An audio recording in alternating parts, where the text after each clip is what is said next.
communities are doing.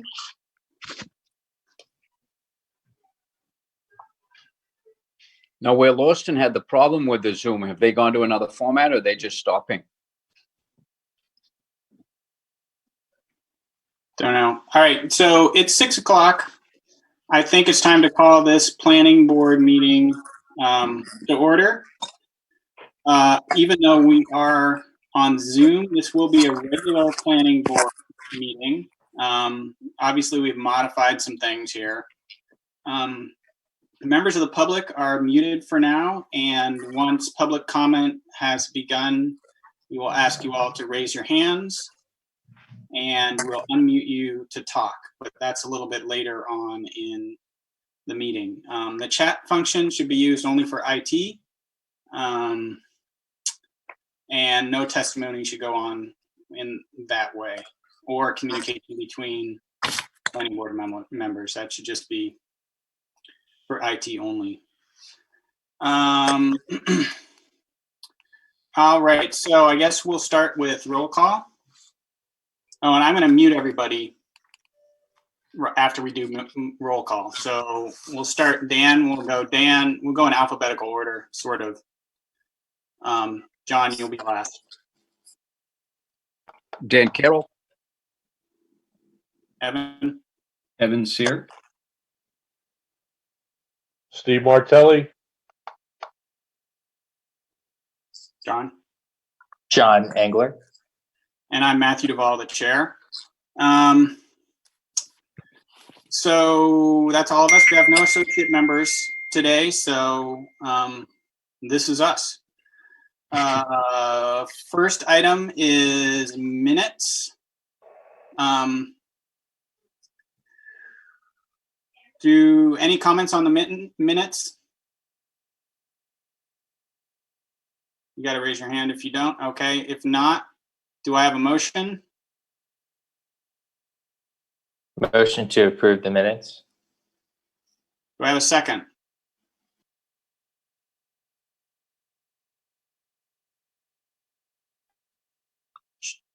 Dan? I second it. Okay. Megan, would do a roll call? Yes. Mr. Carroll? Yes. Mr. Sear?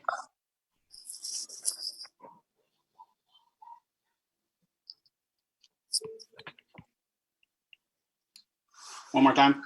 Mr. Sear? Yes. Okay. Mr. Engler? Yes. Mr. Martelli?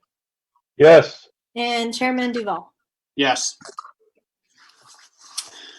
Okay, on to public hearings. We are now entering the public hearing portion. We'll begin each item with a staff report, and then we'll open it up to public comment, and then the planning board will have discussion. So with that, staff, if you want to begin. Yes. So the first proposal that we have is the Deli Drive subdivision. The proposal is for a 4-lot subdivision, 8 total units. Currently, the lot contains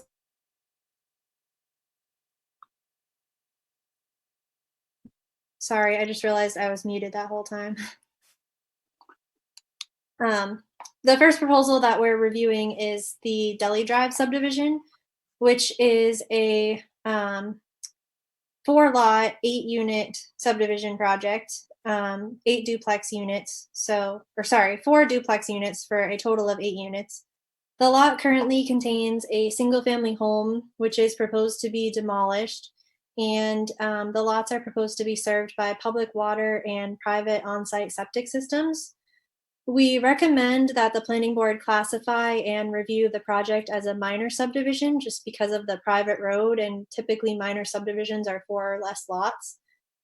The first item that we discussed in the staff report is the shared driveway and the requested bonuses that you saw in the packet materials that were submitted. The ordinance allows the city to grant bonuses based on the use of shared driveways. And this development could have potentially 3 separate driveways on Hotel Road, all within close proximity to one another. So it would be beneficial to encourage the use of shared driveways in this instance by granting the requested bonuses. We provided a breakdown of the requested bonuses in the staff report, which includes density waivers for minimum lot area on lots 1, 2, and 3, and a waiver on lot width for lot 1. We suggested that the applicant submit a maintenance agreement to ensure that the private driveway is maintained to a standard that's acceptable to the local fire prevention officer. They provided that maintenance agreement yesterday. The planning board may want to require that it be recorded once it's been signed by all of the owners in the subdivision. And we're also waiting on a document that's showing financial capacity to complete the development.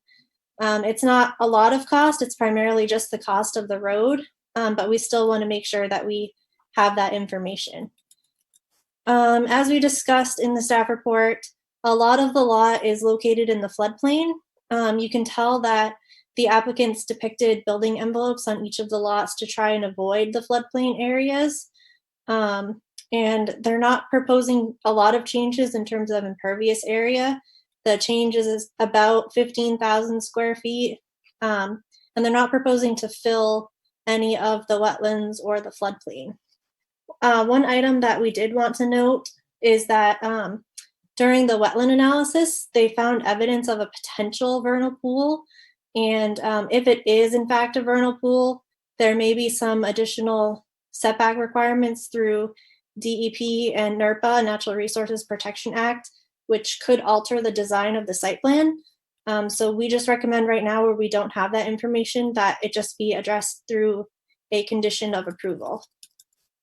The engineering department reviewed the stormwater aspects of the development, and they didn't have any significant concerns. Where it's not located in the direct watershed of an urban impaired stream, they're not proposing more than 1 acre of impervious area. They're not subject to the Chapter 500 stormwater permit requirements. The issue is that the downstream stormwater impacts have not been evaluated. So the engineering department suggested that potentially a pre-post stormwater flow study at the corner of the property could help evaluate any downstream stormwater impacts. And you'll note that there were a lot of concerns about that from abutters. We discussed the future land use plan, and the project is located in the low moderate density residential development land use classification, which allows density of up to 2 to 3 units per acre. So this development definitely meets that, where they have 4 acres. One item we did discuss is the recreation area open space requirements. The ordinance requires about 1 acre of square feet, but 1 acre of open space for the first 10 lots or units, where the lot is 4 acres right now, and the development's only occupying about 16,000 square feet of that. They have the area on the site, but we just recommended that they highlight the contiguous areas that could be used for recreation area and open space. And as part of the department head reviews, the fire department initially had some concerns about the road width and the ability for the fire apparatus to turn around. This has been addressed, so I don't think that's going to be an issue anymore. The engineering department recommended that HydroCAD model be provided, just showing what the downstream impacts could be of the project. And the condition that we have with all of these projects, the addressing officer is just requesting an addressing plan be provided for the project. So just to sum everything up, there were a number of comments that we received from abutters that we had emailed out last week. And tonight, we recommend that you make 2 motions. The first one would be for the requested bonuses, and the other one is for the project itself. And earlier today, apologize for the late email, but we emailed out a list of recommended conditions that were altered slightly from the staff report since we received some of that new information. That's all I have on that one. Okay, so anybody on the planning board have questions for staff? And I will note before we go to that I forgot about the applicant portion. So after the planning board is done talking with staff, we'll open up to the applicant, then we'll open it to the public. Mr. Sear. Yeah, I know that we've received some additional information even as of this morning. And I would feel more comfortable if at some point in this process, the staff would read aloud that those amendments or those changes, just so that way we can ensure that we had a good line of communication with the public and that we're being fair and transparent. The members of the planning board got those updates, but those updates aren't necessarily in the staff report that was posted. Also, I have a couple questions for staff. So as far as the driveway goes, in looking at the site plan, it appears that the driveway is separate from all lots. So am I understanding that the driveway is shared ownership, first of all? Also, is there any sort of a requirement or restriction on the length of a driveway? I know we have restrictions on the length of roads and cul-de-sacs, and this does seem like a fairly long driveway. And also a question for the staff. They touched on the idea of open space in the subdivision ordinance. It's my understanding that open space is commonly held. That is to say, it's not necessarily owned by any one individual in the subdivision, but I'm seeing no sort of commonly owned area other than possibly the driveway that could constitute open space. And we know that paved areas don't count as open space. So I'd like a little clarity from staff on that as well. Thanks.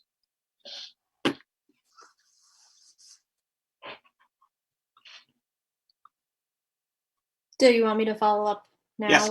Okay. Yeah, please. All right. So the first item was the breakdown of the new items that we received. So we received a letter from the fire department stating that they're all set with the dimensions that are proposed for the turnaround. We also received a written maintenance agreement for the private road, and it is going to be a shared private driveway that each of the property owners are required to maintain. My thoughts on that are that the planning board may want to require that it be recorded, just so that it runs with the land. And we also received, we requested some additional deed information, and we received that as well. As far as the driveway length, I'm not aware of any specific requirements for that. I know there's requirements from the fire department perspective to make sure that they can have their turnarounds and that it's within a certain distance of the fire hydrants that are out there. The fire department said that they're all set with the road, so I don't think that's going to be an issue. And all the lots will have access to that shared driveway, so there won't be any driveways on Stevens Mills or Hotel Road. And as far as the recreation and open space ordinance, you're correct. It doesn't look like there are any commonly owned areas, so we were asking the applicant to provide a little bit more information about that, about where those areas could be and how that could work. Okay, thank you. Mr. Martelli. Yes.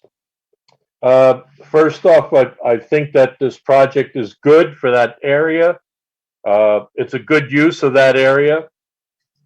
I don't want to see 3 driveways all going out the Hotel Road. I do prefer the one driveway going in and being shared by everybody. Second thing is that the Vernal Pool that you were talking about, I'd like to have more information on that as time goes on. Okay, No. thank you. Mr. Carroll. Yes, a couple things. I would like to mirror Steve's concern request for vernal pool information as we obtain it.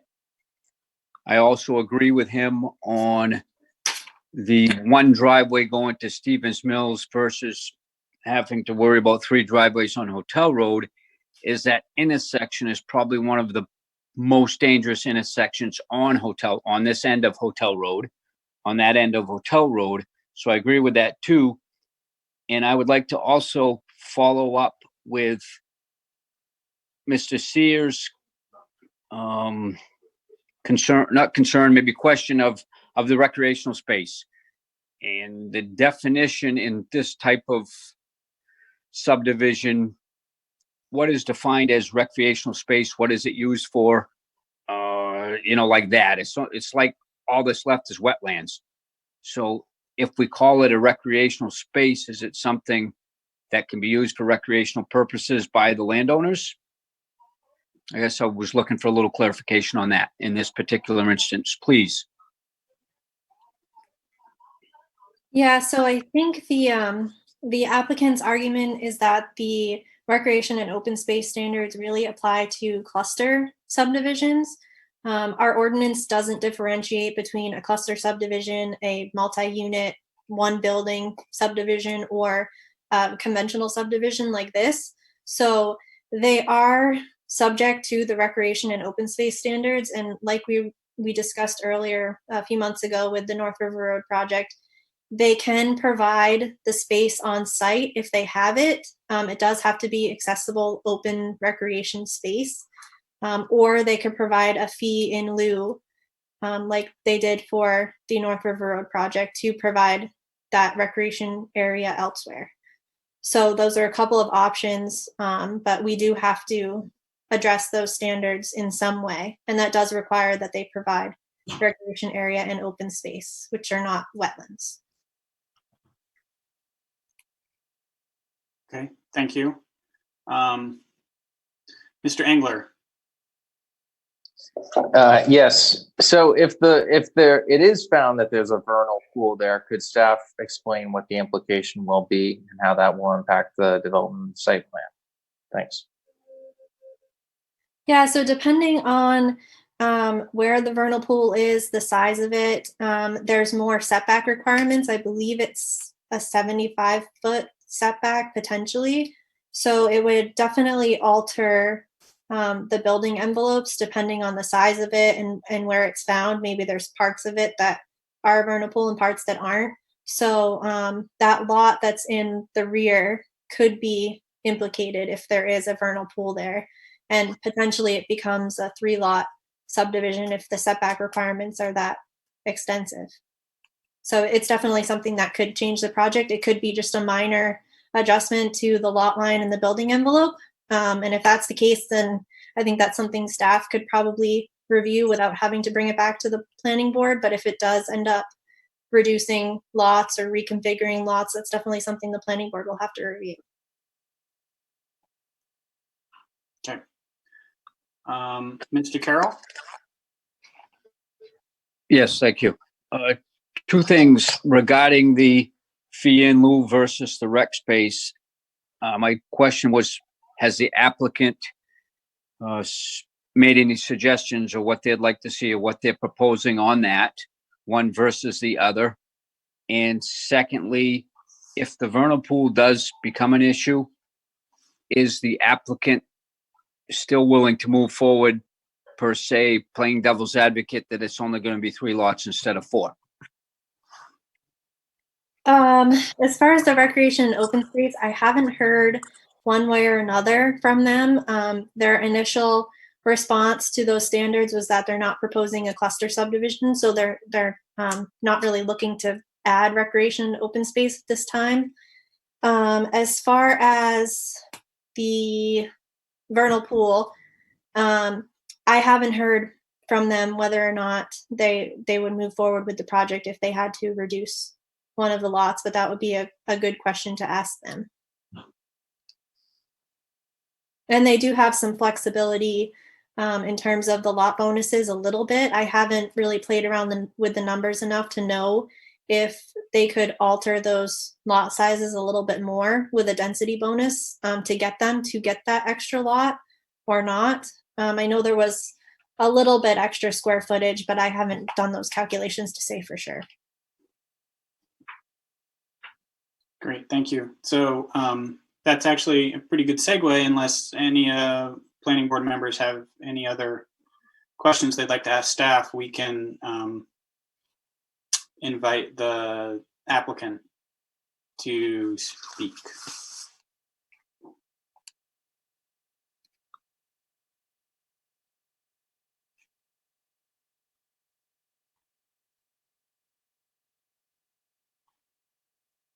Ooh, there you go.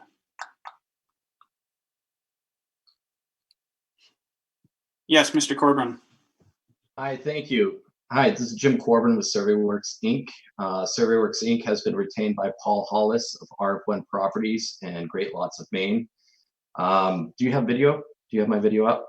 Yes. Okay. We've been retained to assist Paul with his application and proposal to create a 4-lot conventional subdivision. Wait, hold on a second there, Mr. Corbin. Are you sharing screen or something? I have 2 screens, but you should have my video. I have a webcam. I have just a picture. Just a picture. Okay. Let me see what I can do here. Microphone.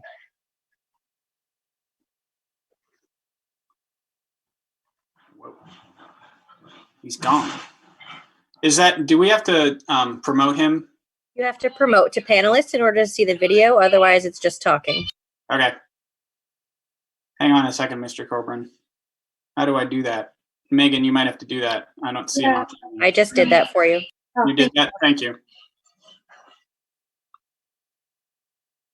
I'll unmute him.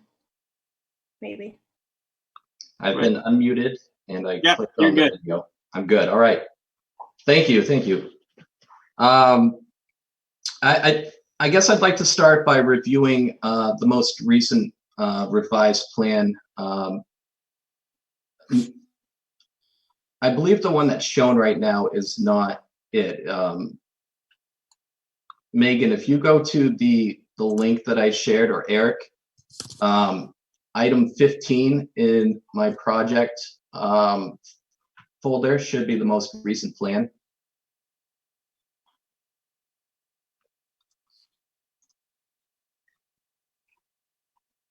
And it should have 7 conditions of approval. And I just want to go in detail of all the changes that have happened since our original submission of the application.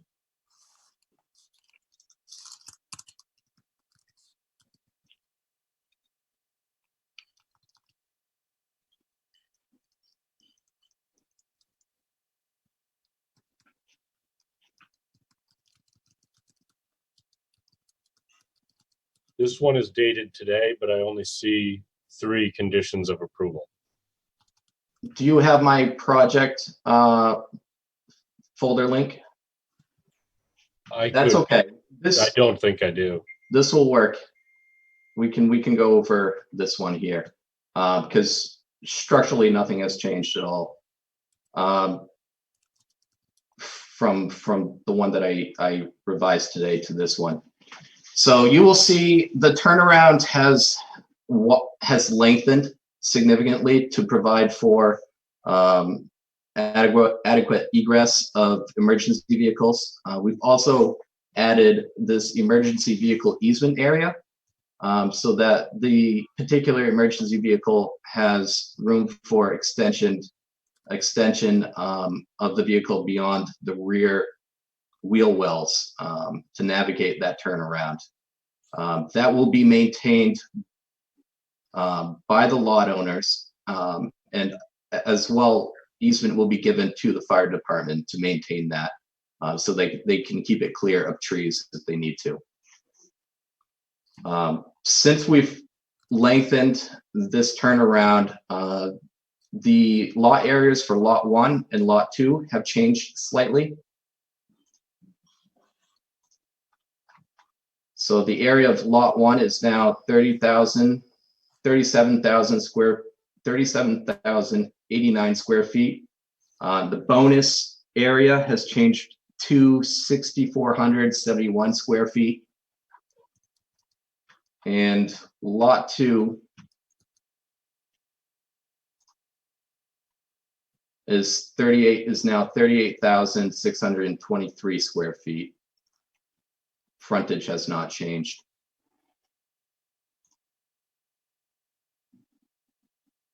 One of the requests from an abutter was to preserve the forested area between him and this lot, this greater parcel.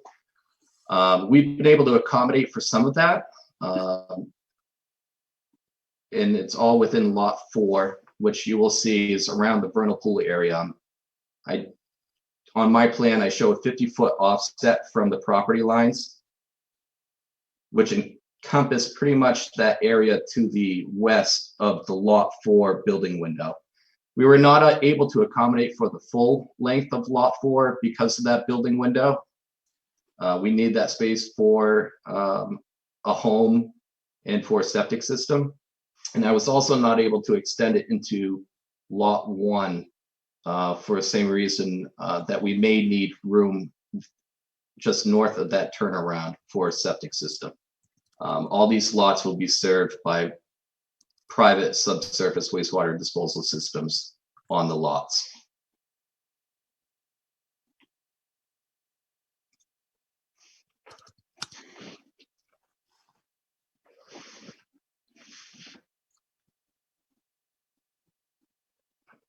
One thing I'd like to stress is that this is a common driveway, of course, not a road. All the lots do have frontage on public, existing public ways. The maintenance agreement will be recorded. It could be recorded immediately after approval of the subdivision, as the owner would be the owner of all lots, and that maintenance agreement would then run with all the lots if they are sold individually afterwards. The fee to the driveway, the common driveway, there's a right of way given to all lot owners. The actual fee of the land beneath the common driveway will be held entirely within lot 1. So lot 1's shape is the parallelogram, including that common driveway.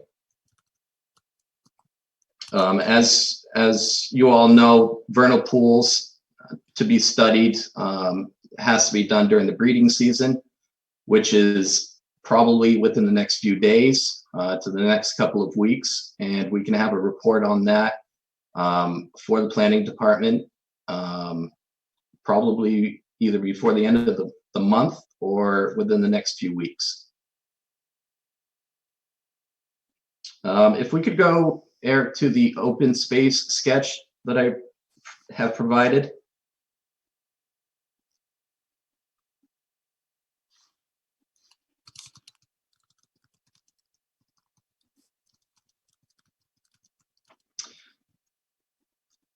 So this is a conventional subdivision. And what I mean by that is that each one of these lots is going to have a yard, a front yard and or a backyard. That open space is shown here, and that yard space is shown here in green.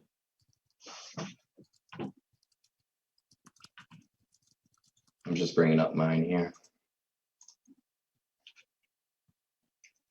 So in total, the amount of green space on this lot, greater parcel,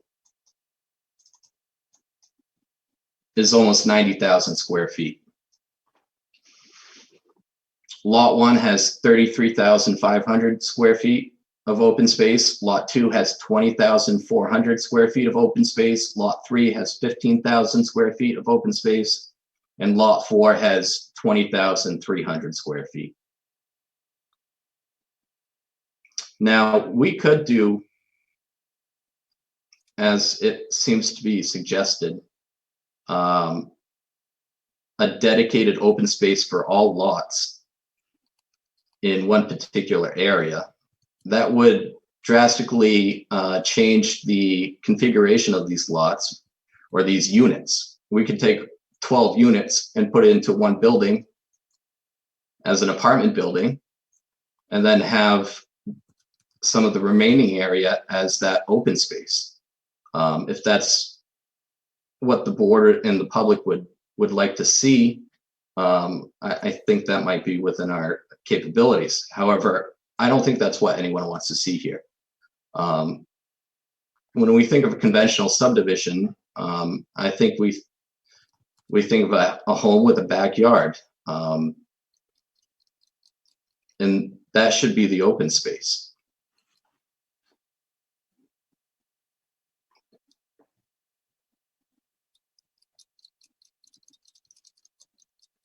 Now, the city ordinance, the city regulations for that open space is 1 acre for the first 10 units and 5,000 square feet for each unit after that. Each additional unit after that. So basically it's 5,000 square feet for each unit. As you can see here, even lot 3 has triple that area within its own lot.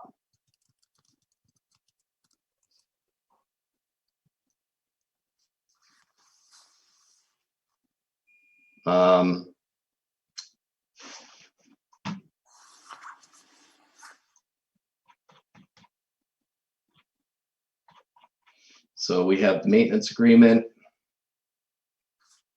We've contracted Moist Environmental to conduct the Vernal Pool study.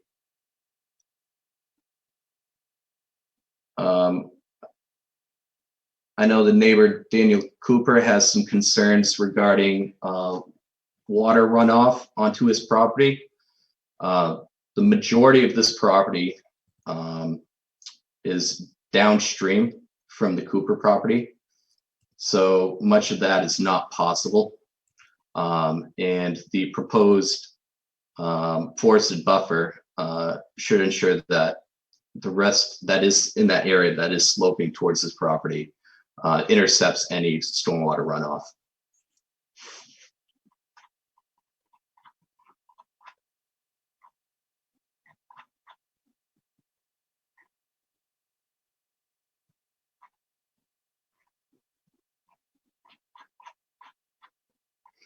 The rest of the site drains to an existing drainage way. As you can see on the plan here, there's a floodway that actually bisects the property and exits to the south. And that leads to eventually the Taylor Brook watershed, which enters the river. This site does not drain to any great pond. And the majority of the property to the south is, I believe it's tree growth or conservation land.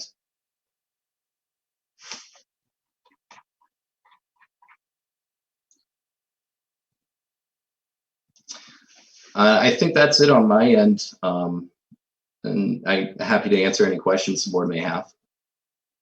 Great, thank you. So Steve had his hand up first, so we'll start with you.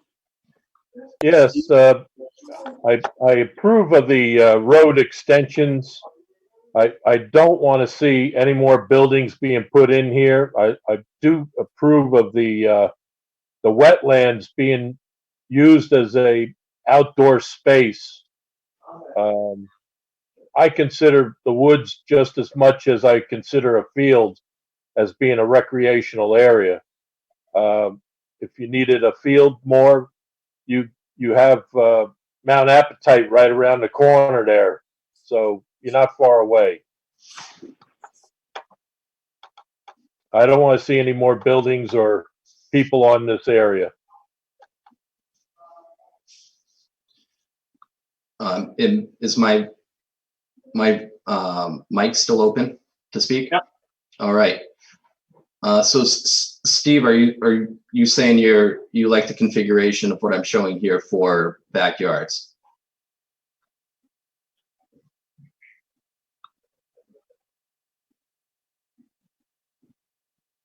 In other words, I'm demonstrating plenty of open space on this lot for this conventional subdivision and the residential units.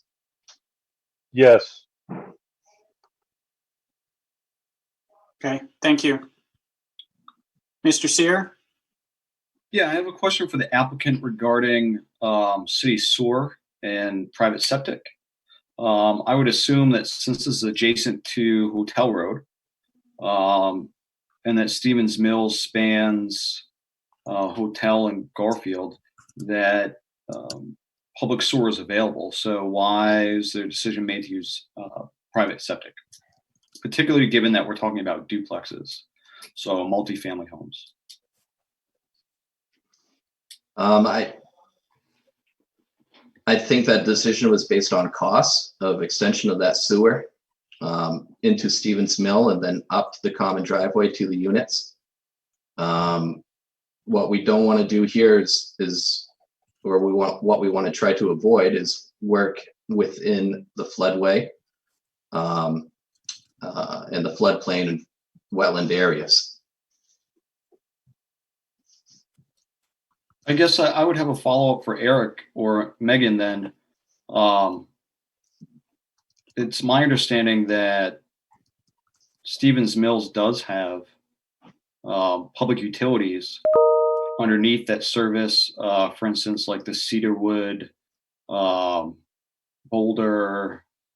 subdivisions, so that there would be hookup right at the road for this. Am I incorrect in that? That's what I thought as well. We talked with Mike Broadbent at the Auburn Sewer District, and it is available on the backside in the Cedarwood neighborhood, and it's available a ways down Hotel Road, but it's not available for gravity feed from this area or within the 200 feet that would require that they connect to it. Okay, thank you very much for that clarification.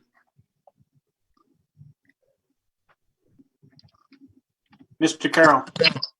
Yes. Question for the applicant. As you know, within the next week or two, or by the end of the month, you're looking into having your vernal pool study done. If it is indeed a vernal pool and does affect the one lot, is the applicant willing to move forward if he only had 3 lots? We haven't crossed that road yet.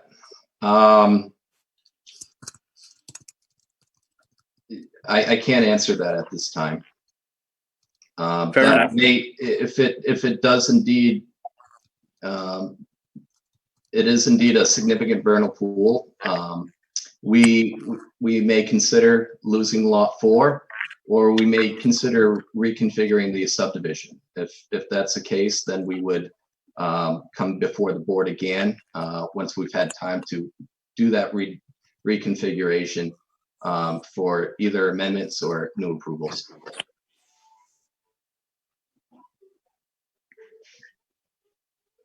Okay. Thank you. Mr. Sear?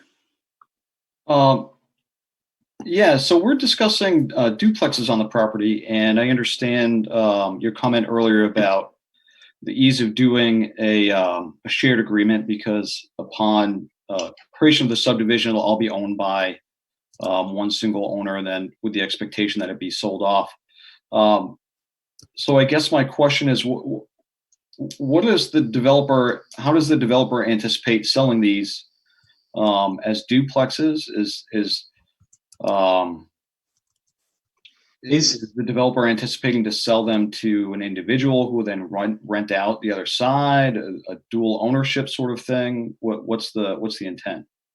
Those are both possibilities.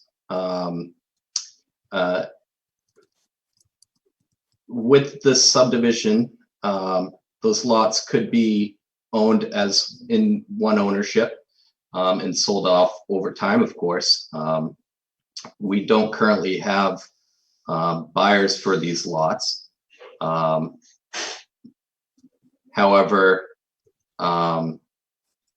we haven't advertised either.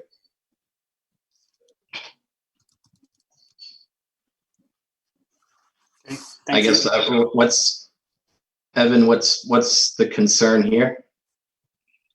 I'm just trying to get a better handle on what we're actually looking at. I understand your argument with regard to green space, and it makes sense for instance, for a single family home, that the family would take advantage of the green space that they have around their home. I see what you mean. If we But go in as I'm condominium processing what this looks like, I'm trying to understand who owns the property upon which these duplexes sit, and who. as in dividing Yeah, the 2 units to have exclusive use areas. right. Like For the how's that yards. working? Yeah, how's that working out? Oh, can you hear me? Can you all hear me? Yes. Yes. Okay. Yeah, so we have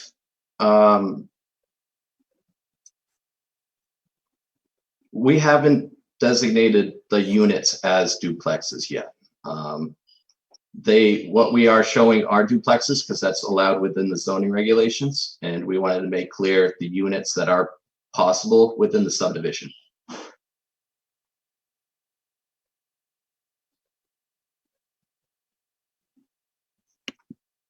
If these units do become condominiumized in the future, we would maybe want to show exclusive use areas so that the owners of 2 units within the same building know what that area is designated as.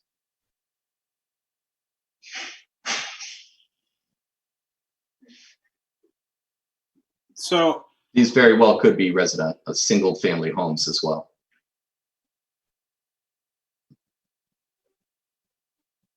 any more questions from the other planning board members? Megan, I would just want to give Paul Hollis an opportunity to speak as well, if he wants to have any input as the actual applicant here. He may not. I don't know. I haven't spoken with him. But I know he's in attendance right now. Yep.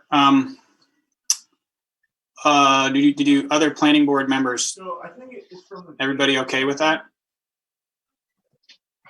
So you have to, I don't think, You're muted. Go ahead, Mr. Sear. I apologize. I would say, yeah, that would be the normal order of things. Normally we would have the applicant and maybe the agent for the applicant. In this case, we were hearing from the agent for the applicant, but it would have been normal for Mr. Hollis to have been sitting next to Mr. Corburn during this presentation. So it makes sense that he would be speaking right now. Yeah, that's my thought as well. Okay. So I want to hear from Mr. Carroll before we turn to Mr. Hollis, but I also just want to ask, so in the backyard scenario, if you sell a duplex, what happens when somebody builds a fence? I guess it's related to what Evan was saying. If you sell half a duplex, then things get weird really quickly. Correct. That might be best answered by Paul as to what the intentions here are. But I would suggest having exclusive use areas designated if the units are to be sold off as separate units within the same parcel. Okay. Mr. Carroll. Yes, a couple questions for the applicant. So obviously, where the shared driveway is on lot 1, no matter what happens here, lot 1 would have to be the first lot sold, I am assuming. And second thing here, I see it come in as duplexes, but in the last 5 minutes, we've discussed condos, single family. I'd like to know what the applicant's actual plans are. Yeah, so once the subdivision is created, though the fee strip of the right of way is within lot 1, because that lot is now created, lot one doesn't necessarily need to be sold off first.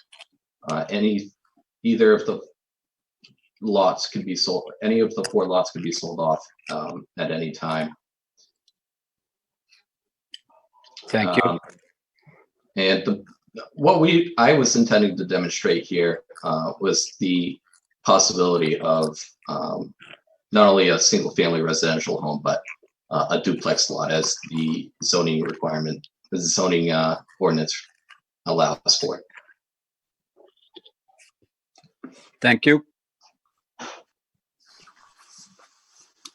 Mr. Martelli. Yes, to answer Dan's question and also to back up the applicant, any lot can be sold off. That road's got to be put in no matter what. So any lot can be sold off. The one thing I would like to see would be to have single family homes in there over a duplex. I think he would be more appreciated, you know, for the homeowner to be able to have the whole backyard to work with rather than a section. That's all. So, and I would like to keep that wetland from Hotel Road back to the properties as forested as possible, to keep that as a buffer. So to give it a little privacy. That's all. Thank you. Okay. So at this time, we will, the owner is here, Paul Hollis. So we're going to hear from him, and then the planning board will be able to ask him any questions.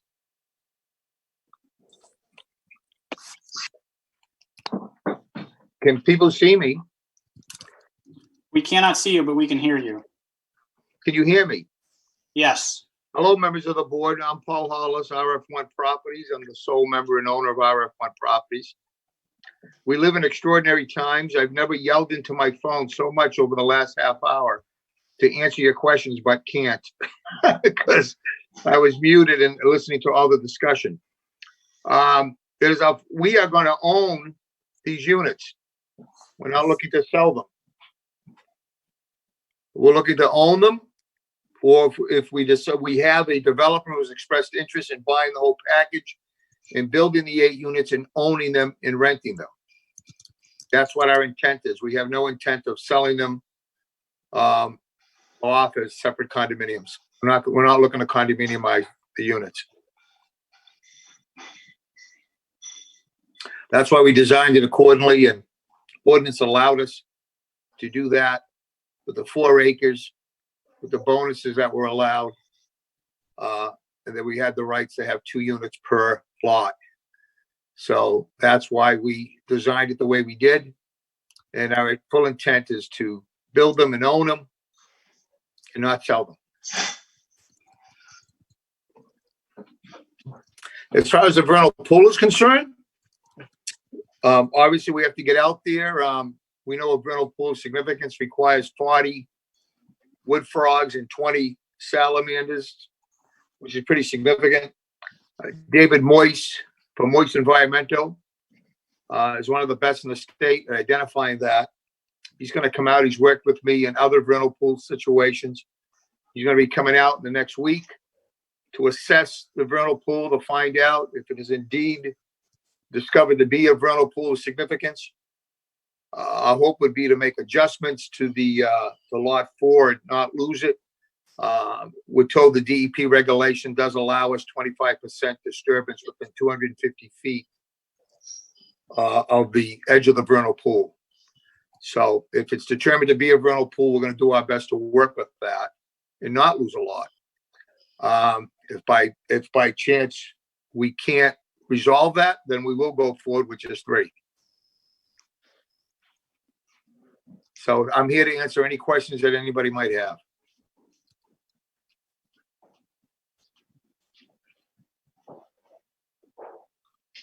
Mr. Carroll. Hi. Yes, I would just, yes. Who are you, sir? Yes, just would like to thank you, Paul, for your knowledge. Thank you. For answering the questions we asked. Sure. And I appreciate it. I've been developing for about 32 years. It's my first time in Auburn. And I'm looking forward to doing more projects in Auburn, but I want to make a good impression on my first one. So we've spent a lot of time going through this, and Jim Coben's done a pretty good job. And I said I'm not looking to ask for any waivers that are never granted. I don't want to. I'm not here to upset the neighborhood. I designed the driveway off of Stevens Mill Road to save us driveways coming off of and crossing wetlands. I think we did a pretty good job of staying within the ordinances and avoiding wetlands as best we can. As far as the open space requirement, I'd like to know what that fee is. If we can't satisfy that 1 acre of open space, which it sounds like it's going to be quite a challenge for us, I'd like to know what that fee is and possibly pay that.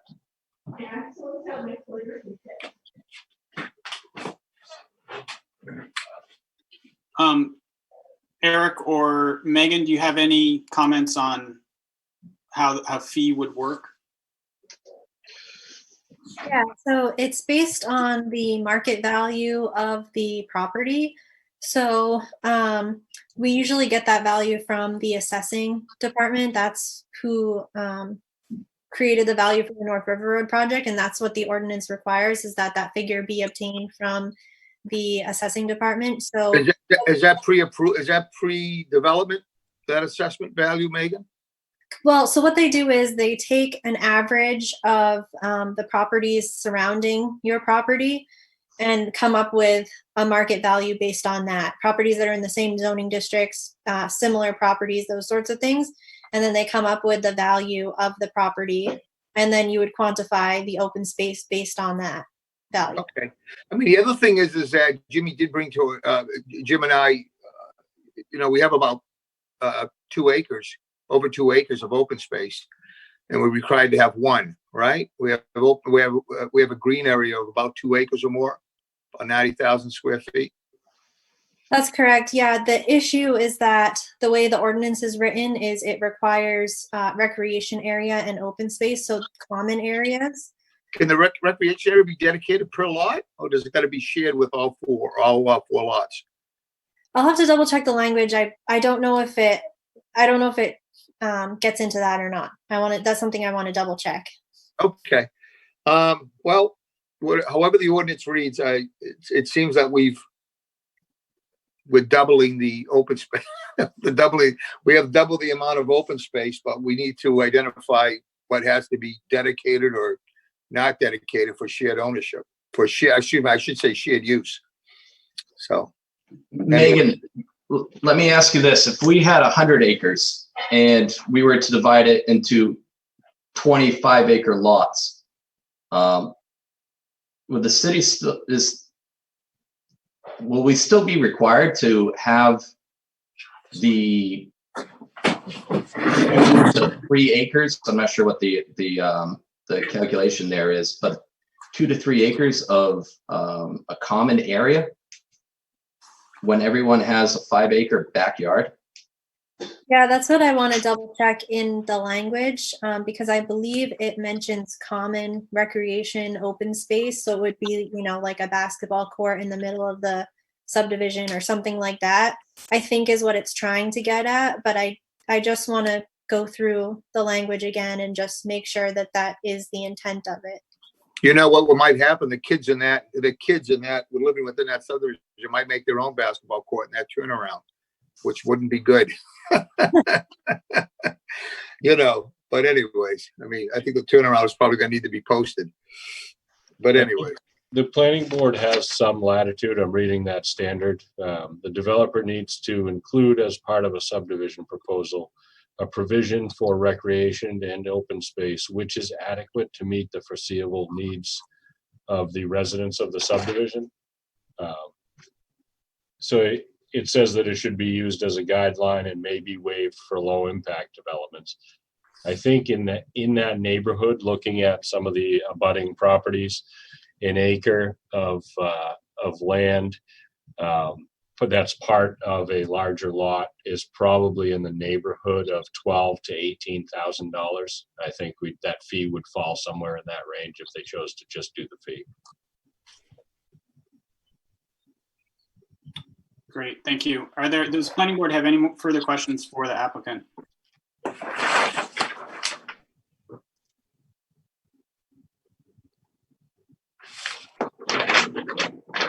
Mr. Carroll. Hi. Hey, Paul.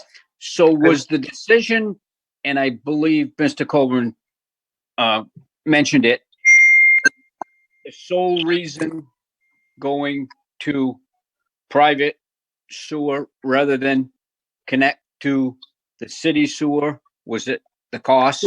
Too far away. It's too far away from us and the cost was prohibitive. I mean, you're looking at a property that's got an assessed value of about $100,000. This isn't a big profit project by any means. Especially that we're gonna own it. We probably won't see any profit in this for years, from a financial standpoint. But the fact of the matter was, it was much beyond the 200-foot requirement. I mean, if we had sewer on Stevens Mill Road, we would have accessed it rather than build 4 septic systems. So septic systems aren't cheap. So if we could have brought the sewer in, we would have, but it's too far away from us. Okay. Thank you. You're welcome, sir. Mr. Sear. Yes, Mr. Hollis, what was the impetus for splitting this into 4 lots if the intent is to maintain ownership of all of the actual buildings? Oh, go ahead. Aesthetics. You know, they're going to be good looking duplexes.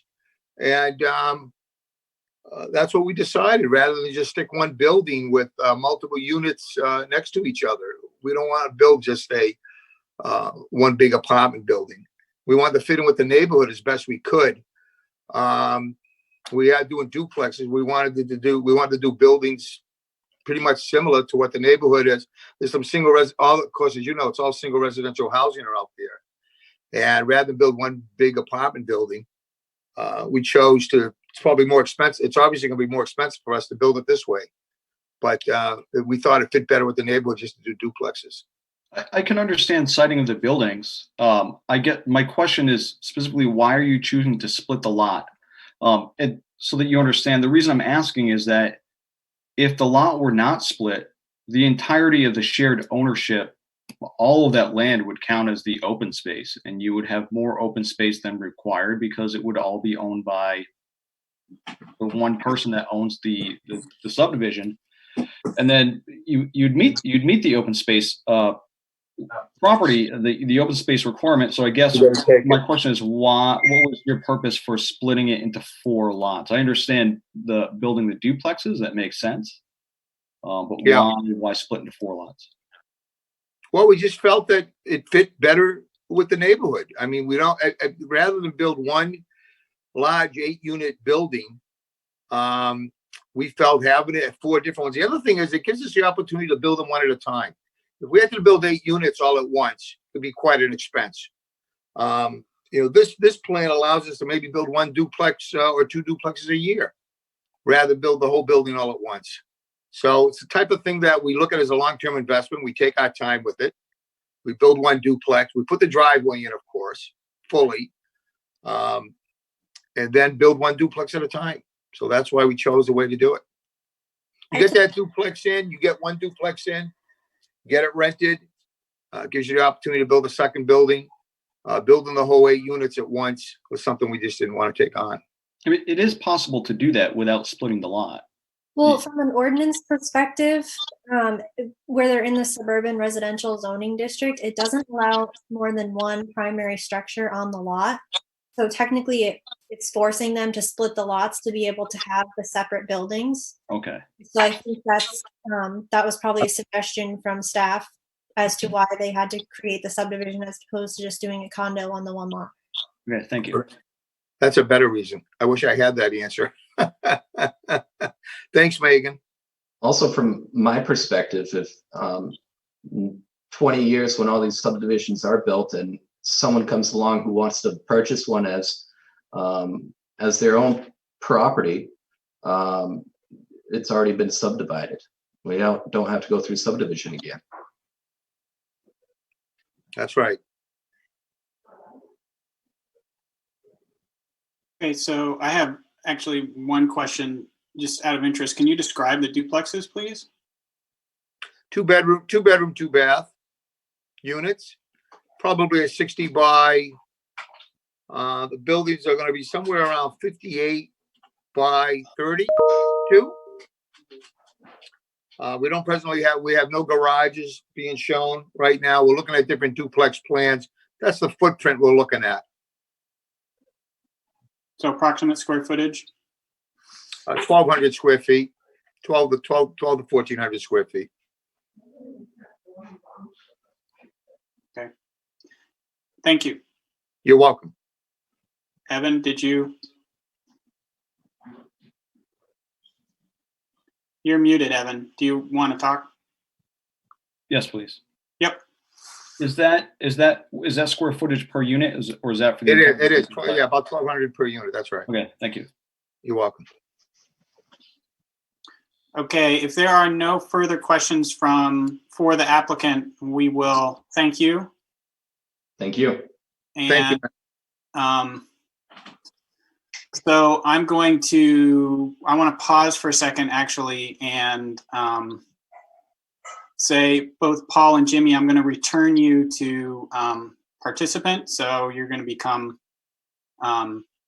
you'll go back to where you were before, where you won't have video or audio. And then we had one planning board member who's an associate planning board member that was not available for the roll call. So Mr. Bergeron, if you could tell us who you are, and then also just certify that you've heard everything in the conversations up till now. And I will note that Mr. Bergeron is an associate member, but seeing as we have 2 absences now, he will be acting as a full planning board member tonight. This is Riley Bergeron, and I signed in time to hear Megan's beginning of the meeting. So I've heard all of the applicants' questions and answers. Great, thank you very much. Mr. Carroll, did you have something to say? Yeah, just real quickly, now that you've moved the applicant and Mr. Corbin back to where they are, will they still hear public comments? They should be able to hear public comments, yeah. Okay, just like I said, first time, just wanted to confirm. Thank you. Yep, I think that was why Mr. Hollis said he was screaming at his phone. Okay, so at this point, we actually do want to open it to the public. So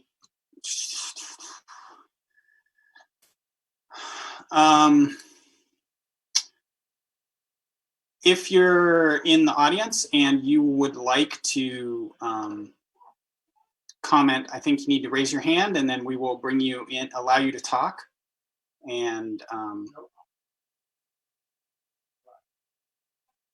when you do come, please state your name and address for us. And then we want to keep comments to, what is it, 3 minutes?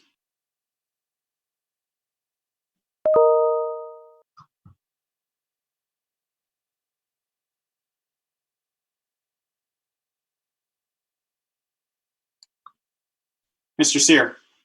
Yes, I'd like to make a motion that we open the public input section of the hearing. Thank you. Mr. Carroll? I'll second that motion. Okay, all in favor, Megan? Mr. Bergeron? Mr. Carroll? Yes. Mr. Sear? Mr. Engler? Yes. Mr. Martelli?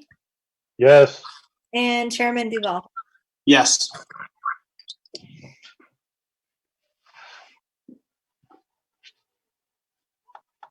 I'm just going to give it a little time for people to raise their hand. I don't see anybody who's done that yet. Can we do, I don't know if there's a way to show how to raise the hand, or just give an overview so people know how to do it maybe? Yep.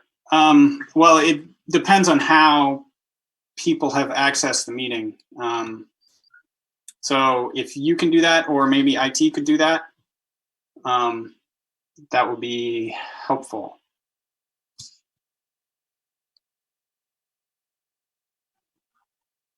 I can try to do that. So if you are on a PC, laptop, or tablet, you should see as a participant at the bottom of your screen a list of participants. Click on that, and then in the list that pops up on the bottom right-hand corner, there should be a raise your hand button. That's just a hand icon. I'm not sure on a phone if that is the same. Yeah, I don't know how that works on the phone either.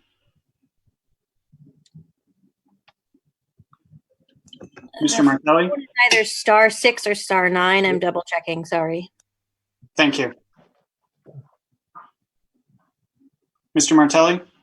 Yeah, on my tablet, I have Android, and you go down to the bottom, you get the bottom bar, and you put more, and more has that page that has the raised hand. It's not under the participant. Okay. Mr. Carroll? Yeah, just as Steve said, I'm on an iPhone, and all I do is touch the bottom of my screen, and you'll see where it says more. You click more, and it says raise hand. That's how it's working on the iPhone. All Okay. right. If you're calling in from a phone line with no video capability, just on a phone, in order to raise your hand, you press *9.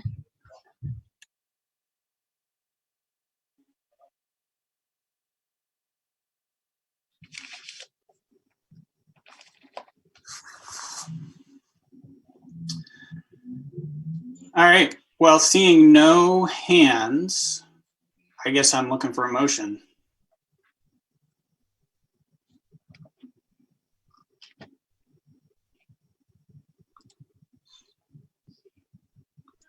Mr. Sear?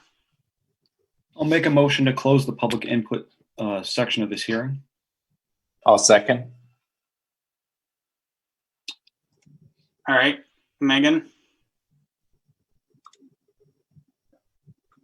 Yes. Mr. Bergeron? Yeah. Okay. Mr. Carroll? Yes. Mr. Sear? Yes. Mr. Engler? Yes. Mr. Martelli? Yes. And Chairman Duval? Yes. All right. So you all are just open now. I think we should still use the hand feature, but let's begin the discussion period. Do we have to have a motion to open planning board discussion? I don't think so. So Mr. Sear, we'll start with you. Oh, I apologize. That was an accident. You can unlower your hand. Mr. Carroll, your hand is up. And it shouldn't be. All right. Does anybody have anything they want to say about this thing? Are we? So we're supposed to use the hand as an official hands up? Or Yes, is that would be great. All right. All right, Mr. Sear, now you did raise your hand. Yeah, well, I'm prepared now. Yeah, I'd like to echo earlier comments from other planning board members that this would be nice in that area, particularly given the structure that's there. It's unsightly. The property is overgrown. It's in the vicinity of several nice, well-kept neighborhoods, and I think that this would constitute an upgrade to that corner. I guess my primary concerns are the following, that we don't really have the information about the vernal pools, and it's come up several times.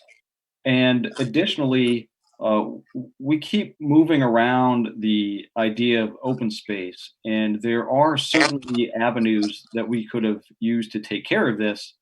And I'm a little concerned that there wasn't something available for the planning board to think about as an option ahead of time.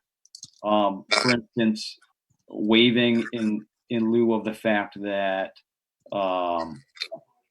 there's recreational space at Mount Appetite, the concept of fees, the idea that we can waive the need for a certain amount of open space given the character and density of a subdivision. And it leaves a lot for us to talk about now. And I think we will need to talk about that. But the open space and the vernal pools really need to be squared away, I think, before we do anything. That's my opinion. Okay, so before we go on the topic, I think Evan stumbled into a nice way to proceed, and that is to take down issues, and then we as a planning board can talk about them one at a time. Anyone else have things other than the vernal pool and open space to talk about?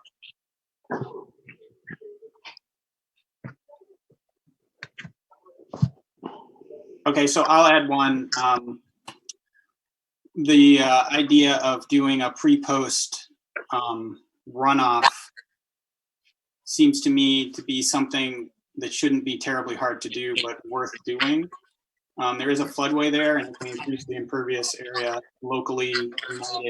What's it going to actually do to the water hydrography of that area?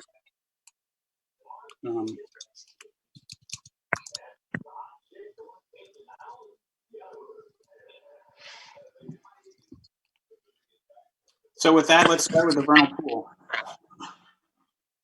What are your thoughts on the vernal pool, Mr. Sear? Well, generally when there are environmental issues like this, the board either takes specific action with regard to siting, although it looks like the developer and the agent for the developer have already done some work around siting the lot so that to minimize impacts on the vernal pool. At this point, I think it would be okay for us to create a condition that states that this issue be taken care of, and that's something we've done in the past, but it would be my opinion that that definitely needs to at least make it in the form of a condition.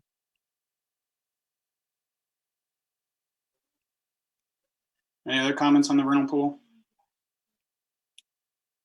I mean, I think I agree. I'm a little concerned that work hasn't been done now. I know that there are actually, the vernal pools are active right now.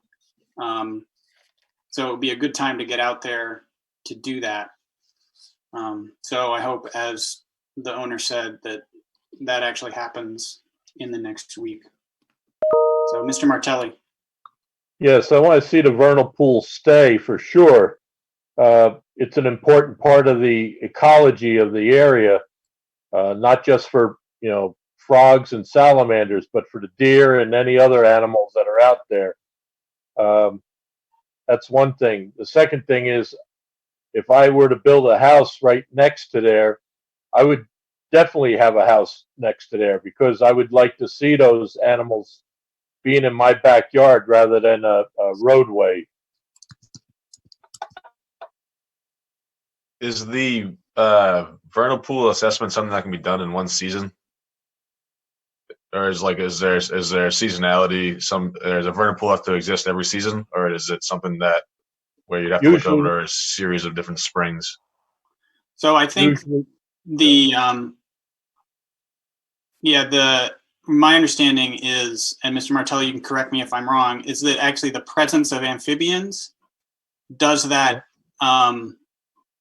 integration across seasons. So they're not going to be there if it's not normally a vernal pool. If I could just add, I don't have the raise your hand feature while my co-host, I guess. The vernal pool assessments from DEP, you can generally tell when a vernal pool exists, but the standards require that they determine whether or not it's a significant vernal pool and actually count the salamander and frog egg masses between April 15th and May 15th. So starting tomorrow, even though some of the animals may have been active a little earlier this year because we had a fairly warm spring until the snow last week. It's great. Thank you. Any more comments, thoughts on the vernal pool? No. All right, open space. Anybody have additional things to say?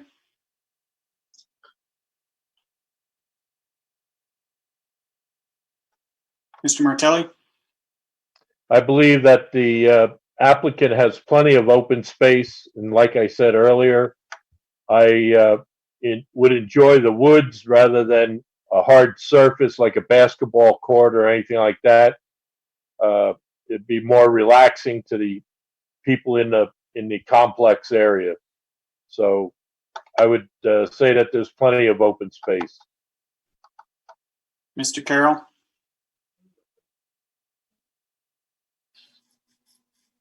Mr. Carroll? I had inadvertently hit that. Inadvertent, okay. Mr. Sear? Yeah, I think we can. I don't think it's hard to contemplate that if these were single family homes, we wouldn't see a need for necessarily open space. But because they're being proposed as duplexes, and that will lead into a question after, the way the current plan is written, it does not meet the zoning. So it's not really something that we can just leave and say, we believe there's enough open space. It is determined that there's not enough open space to meet the ordinance. So the board is going to need to act and do one of three things: either waive the open space requirement because with specific findings as to why, state that because of conditions on the property, we can waive it, saying that they're close to recreation like Mount Appetite, or we can go in and require that the open space be on the lot, but we can't really say, well, we think there's enough there, so it's okay. We have to make a determination. And actually, I have a question for staff that's unrelated, so I'll hold it until we're done the open space discussion. Okay, so following on Mr. Sears' comment, I actually also have a statement or a question for staff, which is, so if the planning board is to, needs more information about the applicant's plans for open space, what are our possibilities for proceeding? So you could add items as conditions to have them reviewed administratively by staff before a building permit is issued, or you could table the proposal and list out the items that you're going to require them to submit approvals. Okay. And I do think one of the options, Evan, might be if there is enough open space and they demonstrate how much open space there is on each lot, and the board thought that was adequate to meet the foreseeable needs of the residents, that may be one option, but the other ones you mentioned certainly are options as well. Well, I apologize. That was essentially the first option that I was trying to describe there, that we could say that given the conditions on the lot, we find that there's no need for additional open space. But so I have a question related to that for the board, which is, would we feel comfortable doing that given these are units that could in the future be sold individually? There's no intent for that now, but all you have to do is sell the whole thing and then have the next person sell the individual lots. Does that give one pause?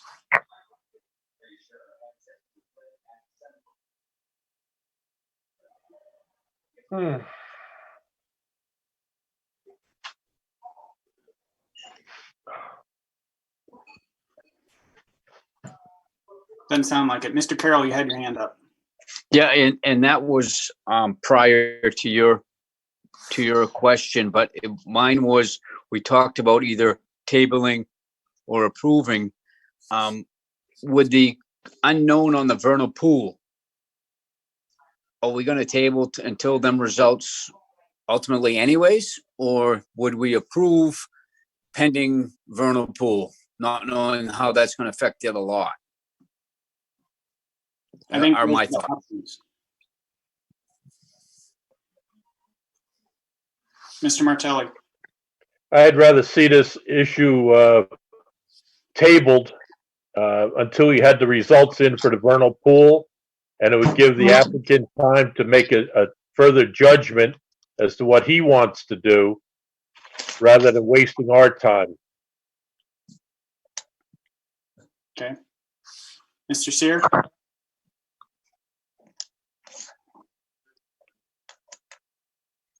Oh. Sorry, you were muted, Evan.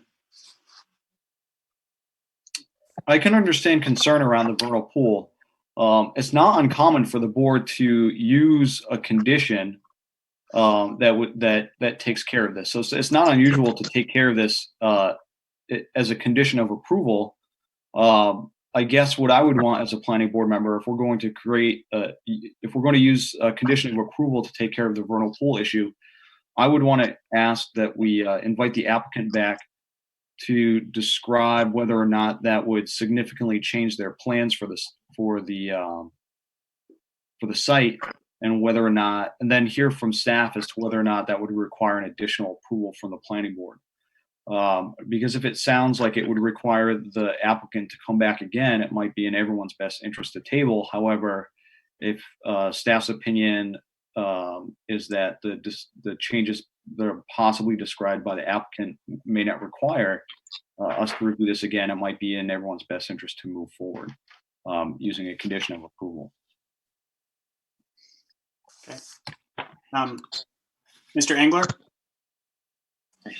I think we should definitely use a condition to open up a potential pathway, because if the vernal pool audit ultimately finds there is no significant vernal pool, then the applicant will be able to continue along this path. So if we work off the conditions that Megan had sent out over email that were drafted, number 5 is the one that is focused on the vernal pool issue.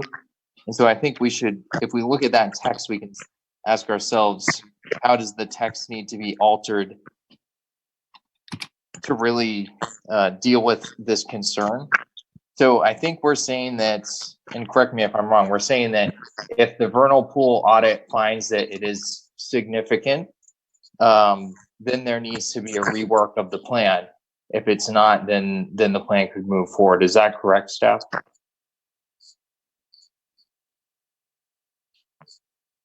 Yes, that's correct. That's what we were trying to get at with that condition. We're trying to be optimistic in that maybe it isn't a vernal pool, or it's not a significant vernal pool, and let them move forward with the project without holding them up too much. But if it does come back that it's a significant vernal pool that alters the site plan, the planning board will have to take a look at it again. So either way, whether you table it or we find out there's a significant vernal pool, they'll probably be back in May. And I would just add that it is possible, if the DEP says that a portion of the building envelope that is approved by the board works, but it shrinks, then that might still be able to go forward. But if the DEP condition says you can't build at all in the approved envelope and they need to reconfigure, that would absolutely come back. Mr. Bergeron? It sounded like the applicant would have been willing to at least try to rework the lot size and or go along with 3 units if it was to be a significant vernal pool. So, and he also said that he was to be developing 1 lot at a time. Could there be language saying that the lot 4 would be the last developer, or at least give a full season before it gets developed on of vernal pool testing? Okay. Yeah, I think, Mr. Engler, I'll get to you in just a sec. What do people think about Mr. Sears' suggestion to actually hear from the developer on this?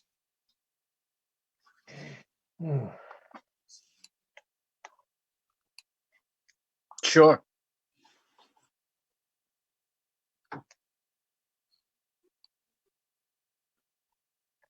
Anyone else? Mr. Carroll? Yes, I agree. Okay, thank you. Mr. Martelli? Yes, I would allow the developer to move along and to make that last lot, the last lot to be developed. This way he would have the first 3 lots developed, and then if he needed to do something different on that 4th lot, then let it be, you know. Okay. So I guess I think to go back to the applicant, we need a motion, correct? Yes. So if anyone wants to hear from the applicant, I would need to hear a motion, or else we can move on. Mr. Carroll. I make a motion, we let the applicant speak again. I second that motion. Okay, all in favor? Mr. Bergeron, Yes. Mr. Carroll, Yes. Mr. Seer, Yes. Mr. Engler, Yes. Mr. Martelli, Yes. and Chairman Duval. Yep. Okay, we'll go find them again.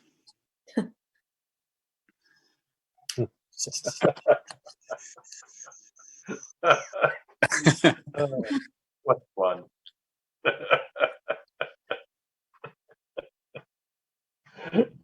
Oh, God. All right, Only in America. Mr. Hollis and Mr. Corbin, you have heard our discussion. I think, I would love to speak. Can you hear me? yep, so I think what we'd like to hear about is what your plans would be if that vernal pool comes back and you have to alter lot 4. Then we would. Then we would. I mean, that's going to dictate what we do. But I think it's a wonderful alternative that lot 4 be the last one to be built on, and that be a condition of the plan. I think that gives us a great opportunity to do the first 3 and then see how we're going to change 4. But we're going to get out there and we're going to check for that vernal pool in the next 7 to 10 days. Questions for the applicant?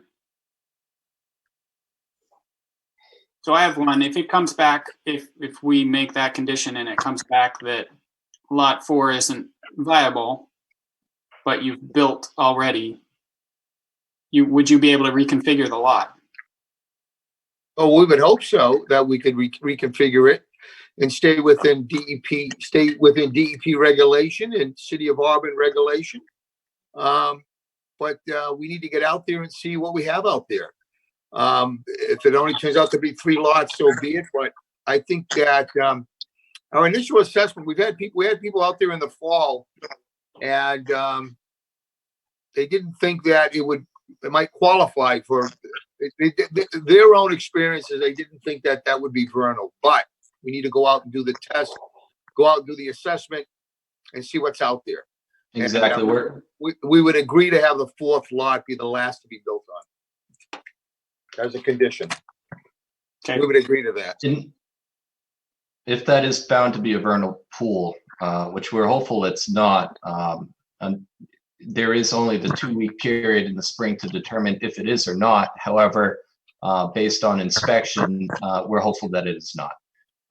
With that said, if it is found to be a vernal pool, as far as lot configuration, the lot lines itself may not even need to change, and just placement of structures in driveway. Right. Okay, thank you. Further questions? Nope. Nope. Thank you. Excuse me, I had one. Huh? You said it would have if it would have to reconfigure the driveway. Is that what you said, Mr. Corbin? Yes, we would, because there would be a setback from that vernal pool, correct? So we would have developing on lot 4 last wouldn't be, if the driveway is the first step to go in, wouldn't that have to be settled before the driveway was? Yes. In? Yes. So having lot 4 be the last built on wouldn't really affect where the driveway is getting put in, right? Correct. The common driveway, right? Okay. The parking area for lot 4 would have to be adjusted, though, of course. Oh, the common driveway would not have to be. You don't think the common driveway would have to be adjusted in the case that it was a vernal pool? Members, can you hear me? This is Paul Hollis. Yes. Yes. Yeah. Keep in mind the DEP does allow 25% disturbance within 250 feet of a vernal pool. exactly. So the driveway might not have to be touched at all. Okay. 25% around that whole property might be an acre. So I think that with that allowance, the driveway wouldn't have to get changed. That's my opinion, but you need to do the calculations. Thank you. Thank you. Okay, all right. Thank you both. Thank you.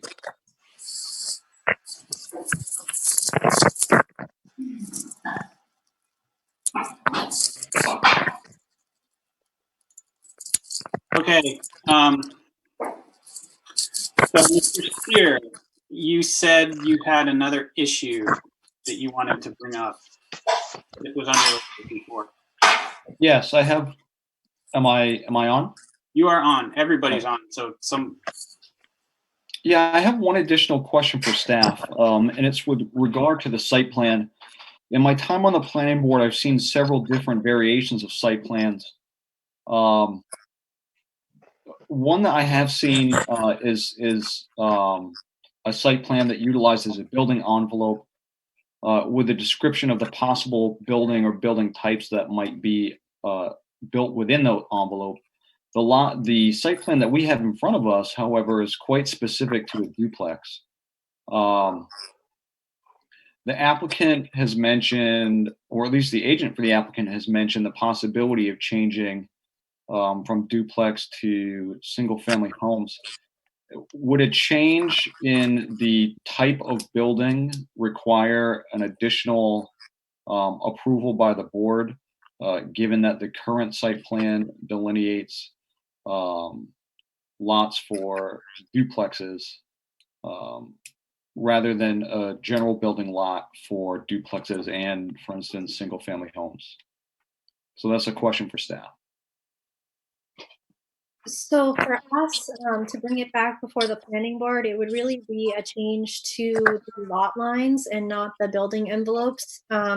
We tried to phrase the proposal to say up to 8 units so that it gives them that flexibility to do the single family if they choose to go that route. Obviously, for a single family home, it reduces the minimum lot size requirements, frontage, and those sorts of things. But if they were going to try and reduce the lots in any way, they would have to go back before the planning board for that. And Megan, as a follow-up, I apologize. I might have missed that. That's generally what we've seen in the past is some sort of language describing varied types. And that language does exist in this application. I believe so.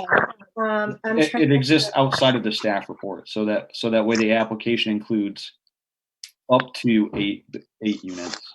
Yeah, I just want to make sure that specify up to 8 units as duplexes, for instance. It just describes up to 8 units. I want to just double check and make sure that's the case. I think it would be helpful for the planning board to be clear if this gets approved that each lot could be used for a 1 or 2 family home. I think the neighborhood would prefer single families in a lot of cases. I don't see a benefit to prohibiting that. Right, and Eric, am I sort of way off base in that? It just seems to be my recollection that we've certainly allowed for that sort of flexibility before, but it was something we had to purposefully do. It's sort of not just built into the process. Yeah, if they had come in and just shown building envelopes and said this is a subdivision of the land, they could have then come in and on lots where they met the lot size for a duplex. Duplexes are permitted in that zoning district, the same as a single. Okay.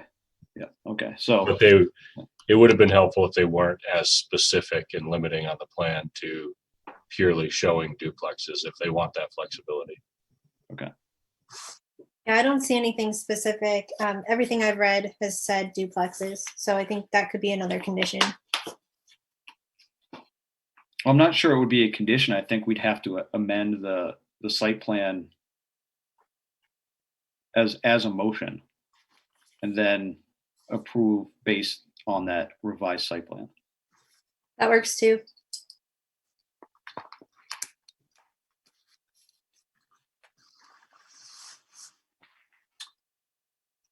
okay, so I had 2 additional things that I wanted to throw out there. The first being the idea of doing some pre-post modeling of the hydrography of the area. People have any thoughts on whether or not that kind of thing should be put into, or is that is something that we should consider?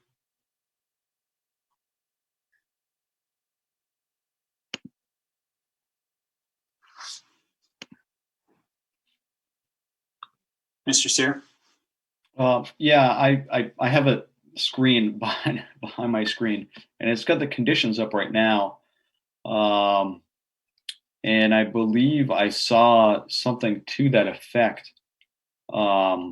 Number 3, a pre and post stormwater flows at the property line shall be provided to the engineering department for review before issuance of a building permit.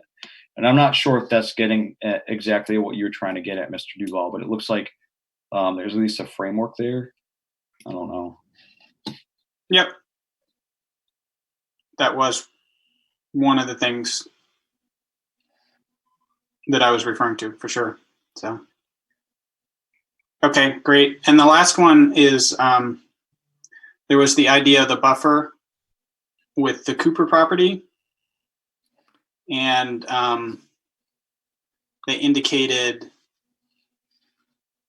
that they could only, this is condition number 12, they indicated that they could actually only preserve parts of that, not all of it along the north and not all of it along the west edge of the property.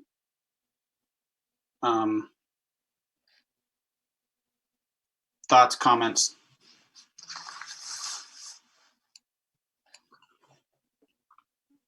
That doesn't bug anybody?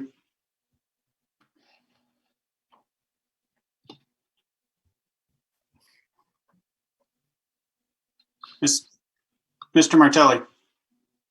Yeah, the buffer along the roadway, Hotel Road, if we leave that there, like I said earlier, that would give privacy to that area. Along the dividing of the next door neighbor, the piece that would be open would be near the Vernal Pool, if I am correct. Leave as much, trees and bushes, existing woodlot, there, and let it be. Okay, thank you. Anyone have any further comments on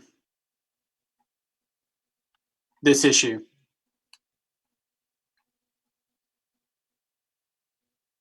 Hearing none, I guess I'm looking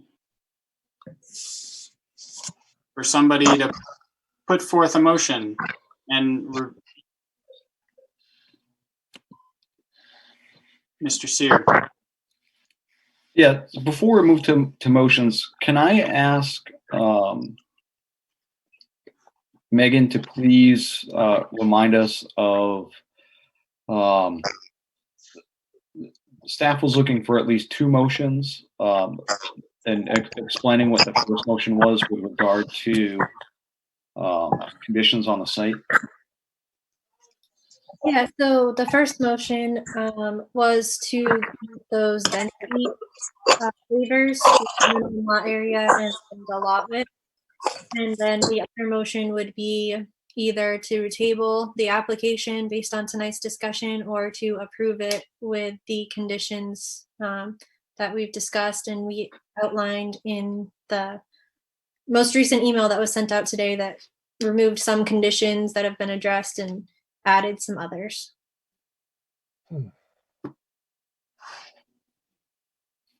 I apologize, Megan. I didn't hear the very first part. Before lot width, what are we calling these? They are asking for lot bonuses. I'm sorry, I've got a bunch of screens up and I'm trying to pull up the one that has, in the staff report, we did a breakdown of what they're asking for bonuses. And I believe 3 of the lots they're asking for minimum lot size bonuses. And 1 of the lots they're asking for a lot width bonus. Let me see. That's all the information I was looking for. I knew there was a word and bonus was not coming to me. And I apologize.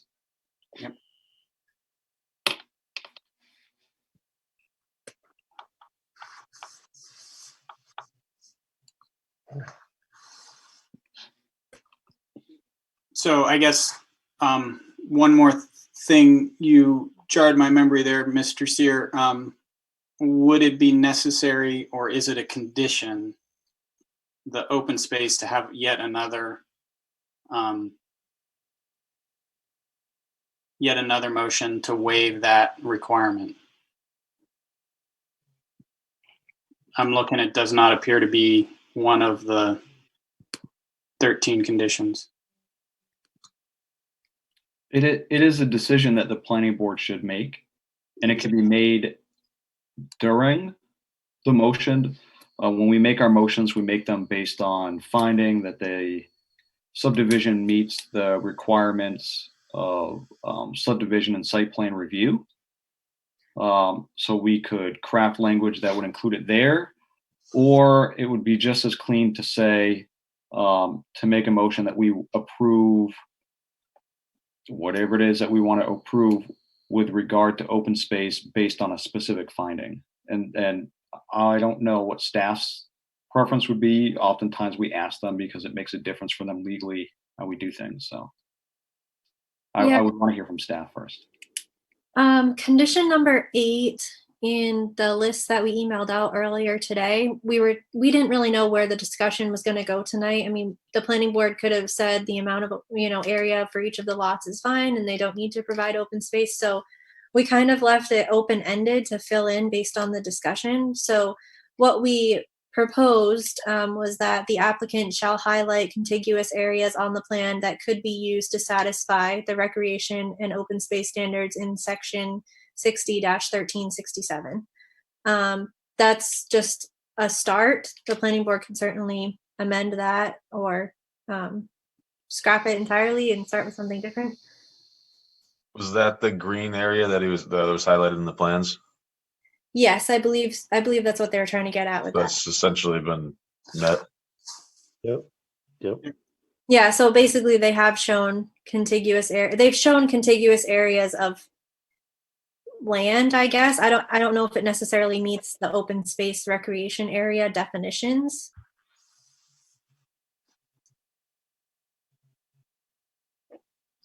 I think the key would be if the board believes that the open space on individual lots can meet the foreseeable needs of the residents for recreation and open space, then you could make that finding.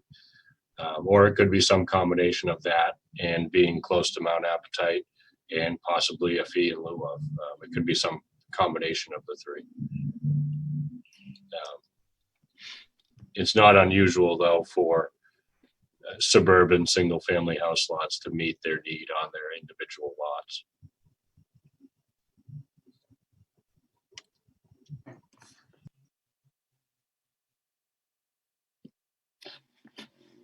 Anybody? Yep, Mr. Sear. So in an effort to sort of move forward, sometimes it's easier to discuss if there is a motion on the table. I'm going to make a motion that the board grant a variance with regard to open space for the specific site plan and subdivision, with the findings that conditions on the site provide adequate opportunity for recreation, and in addition, finding that its proximity to Mount Appetite also provides adequate opportunity for recreation. Mr. Carroll? I second that motion. Mr. Bergeron? Or maybe there was vote discussion. yes. I don't know. Do we do discussion first and then do the final call, or? Normally there'd be discussion, yes. Yeah. Yep. But sorry for that.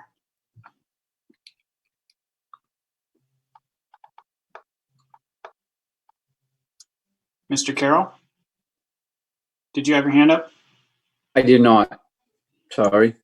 Is there any discussion of the motion? We have a motion to accept the contiguous areas, and also given that that would be sort of the norm, and also proximity to Mount Appetite.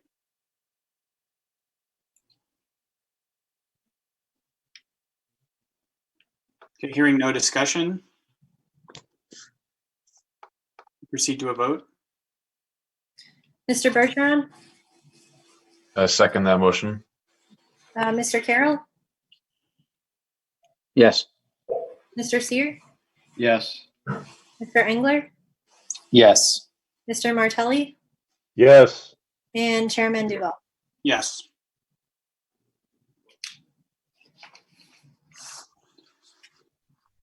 So we have one motion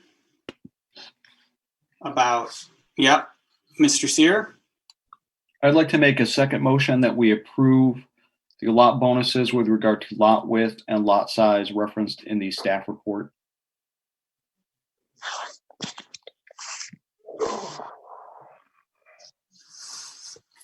I'll second that. Who said that? John Engler, second. Okay. Any discussion?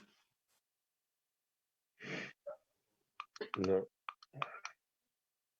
Okay, all in, well, not all in favor, but Mr. Bergeron, Yes. Mr. Carroll, Yes. Mr. Sear, Yes. Mr. Engler, Yes.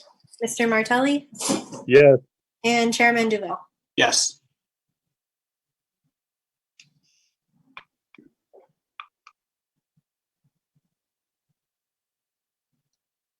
So staff has suggested one final motion.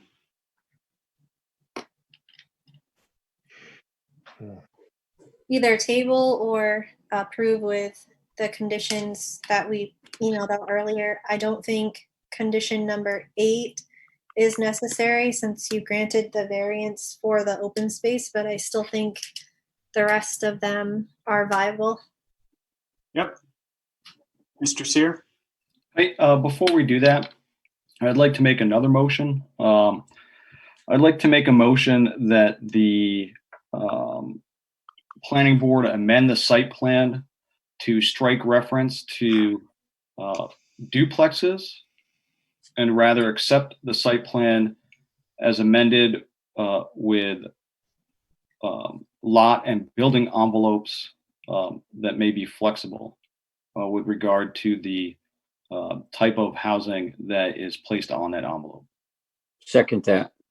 So I guess we'll go to discussion. What do you actually, so you're not proposing language, you're just proposing that it be more flexible. Right. If we accept the site plan as it is, it will have to be, it says it's duplexes. So if the application is with regard to duplexes and the site plan is showing duplexes, then duplexes are what need to be built. However, if we remove duplex from the site plan and treat it as a building envelope, any housing that meets the density requirements that can go on that lot can be built on that lot. So it would basically mean it could be single family or duplex. So your motion is to strike the word duplex from the site plan. Right, to remove the duplexes, the existence of the duplexes from the site plan, and rather to treat that as a building envelope rather than a specific building type. And Okay. in that zone, that would limit you to 1 or 2 family homes, which I think is your intent. Correct. Yep. So that motion has been seconded. Mr. Bergeron, Yes. Mr. Carroll, Yes. Mr. Sear, Yes. Mr. Engler, Yes. Mr. Martelli, yes, and Chairman Duval. Yes.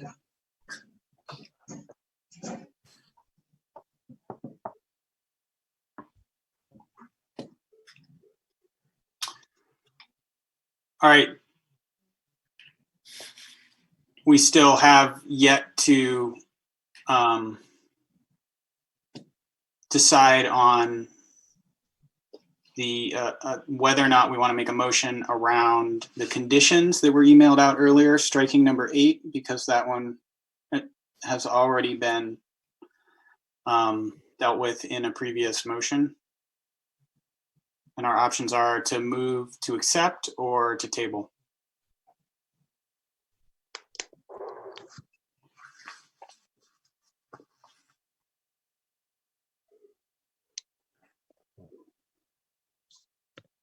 Do I hear any motions? Mr. Sear. Yes, I make a motion to approve the proposed Deli Drive subdivision for 1 or 2 unit residential lots for a total of up to 8 possible units with shared driveways located on the northwesterly corner of Hotel and Stevens Mills Road at 301 Stevens Mills Road, parcel ID number 217-048 in the suburban residential zoning district, finding that it meets the conditions and requirements of section 60-1359, section 60-1365, and section 60-899, subject to conditions numbers 1 through 13 to exclude condition number 8 found on page 8 of the staff report. Second that. So, wait. Oh. So can I make a friendly amendment? Yes. So the conditions on the staff report are different from the conditions that were emailed out today. And number 8 that was emailed out today dealt with open space. Number 8 on the conditions that are in the staff report is actually submission of a maintenance agreement. So my amendment would be to not use the staff report, but to use those conditions that were emailed to us today.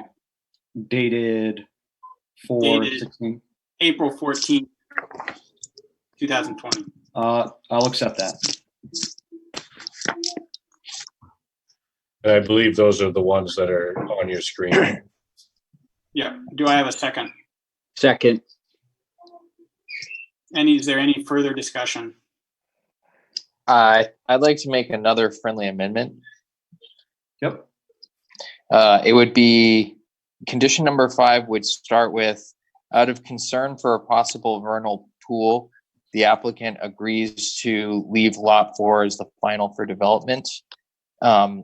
Additionally, comma, and then start with a final determination, all that current language. Yeah, the applicant seemed to be okay with that. I'll accept that as a friendly amendment.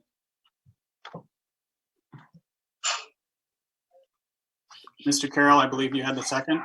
Yes, I will second that with that amendment. Staff, do you have the language? Yes. Do you want me to read the conditions or? I don't think so. All right, I've got everything written down, so, and we'll provide findings for the planning board to sign next month, so. Great. Is there further discussion of this motion? Okay. Mr. Bergeron, I agree, yes. Mr. Carroll, Yes. Mr. Peer, Yes. Mr. Engler, Yes. Mr. Martelli, Yes. and Chairman Duval. Yes.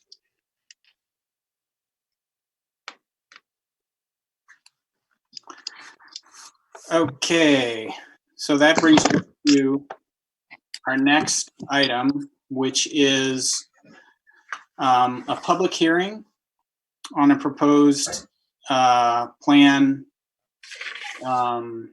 at 603 Center Street for a U-Haul, which is retrofitting the existing Kmart building. Staff? Yes, so this proposal is for a site plan special exception to convert the Kmart building into U-Haul self-storage. Planning board has to review it because it's proposed to occupy an area of 5,000 square feet or more in the general business district. They aren't proposing any changes to the building footprint or the exterior, aside from changing the building with imaging and signing to make it look like a U-Haul and not a Kmart. We provided a breakdown of the parking requirements in the staff report, and we had a couple of questions, comments for the planning board to think about in relation to the parking requirements. So the use requires a total of 104 parking spaces. Kmart currently has 250 spaces, and U-Haul is proposing to use 131 spaces. Since we did write the staff report, we received a revised site plan, which I believe is the one that is on the screen, yes. And it adds a small loading, unloading area with overhead doors inside the proposed self-storage building. That's the little white box that you see in the blue area. So the questions that we asked the applicant was, what will the reduction in parking spaces look like on the site? Will it still be, the wide open Kmart parking lot? Will additional spaces be designated for the equipment, or how will the equipment be organized on the site? Are any larger spaces for U-Haul trucks proposed? So when customers drop off the trucks, where will they pull up and park? Where will the trucks be parked that are ready for customers to pick up? Those sorts of things. And are there any plans to repave or restripe the parking area? The last time I was over there, I noticed it's in a little bit of disrepair, and depending on how many U-Haul trucks are coming in and out of there, it could make those issues a little worse. And then we were just hoping to get some more information on what the estimated number of trucks are expected during a traditional week, or how that's going to work. I know a lot of the business is proposed to be self-storage, but it would be also helpful to get that information as well. They did provide a response to us that they're planning on keeping the parking configuration as is. They are going to do some restriping and repairs as needed, but they're not proposing any changes other than that.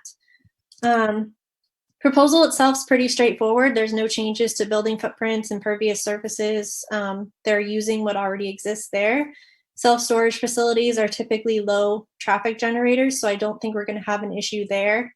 The right title or interest for the project, as we discussed in the staff report, it's been challenged by another party, but we received documentation to show that we have the proper right title and interest to bring this proposal to the planning board.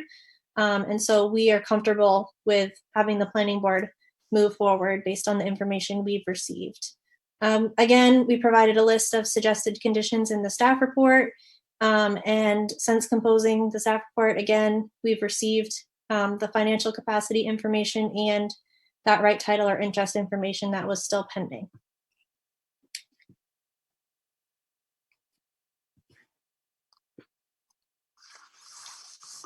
Okay, great. Any questions for staff from planning board?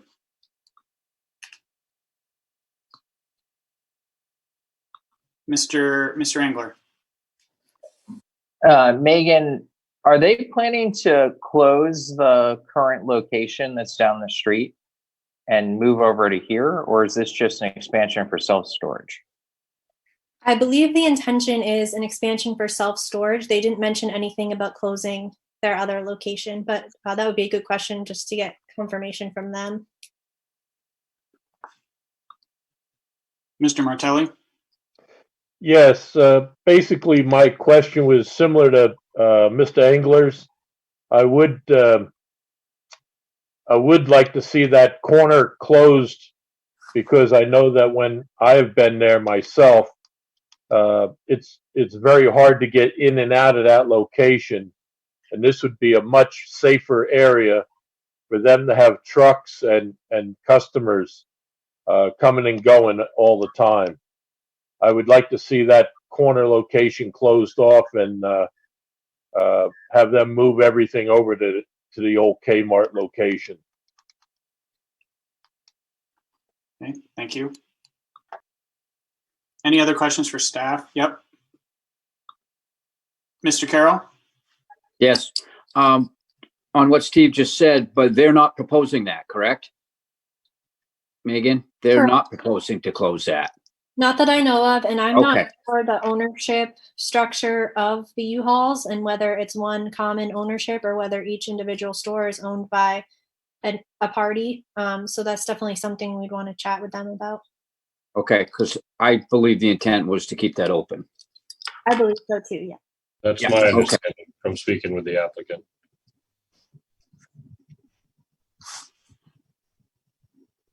Okay.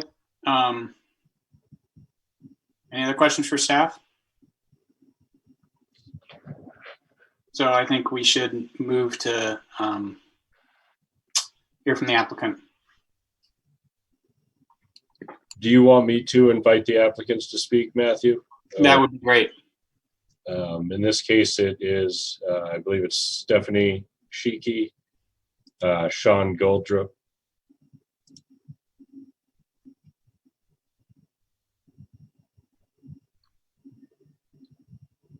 Okay. I think we have 3, so.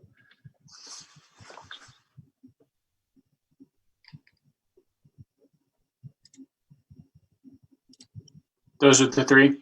Yes, and I've unmuted Sean and he can let us know who else should be speaking. Okay, the only other person that should be on here with me and Stephanie should be Matt Pepin.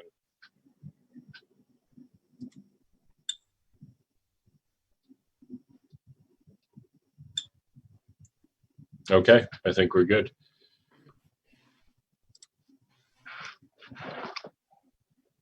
Okay, what do y'all want to tell us? And Matt Pepin keeps disappearing. Is he on? He's on.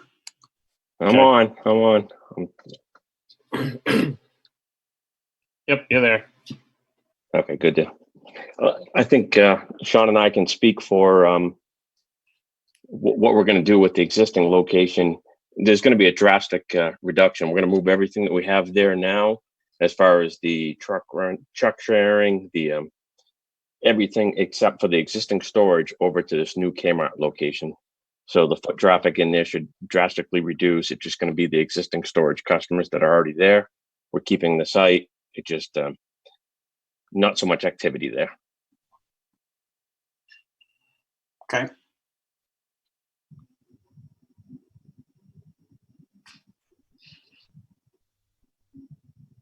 Any other comments for us?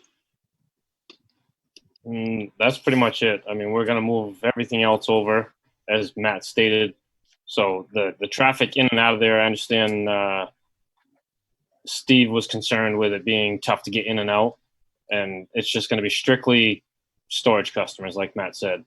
So it's the foot traffic and the car traffic going in and out of that corner is going to be substantially less. Great, thank you. Planning board, do you have any questions for the applicant?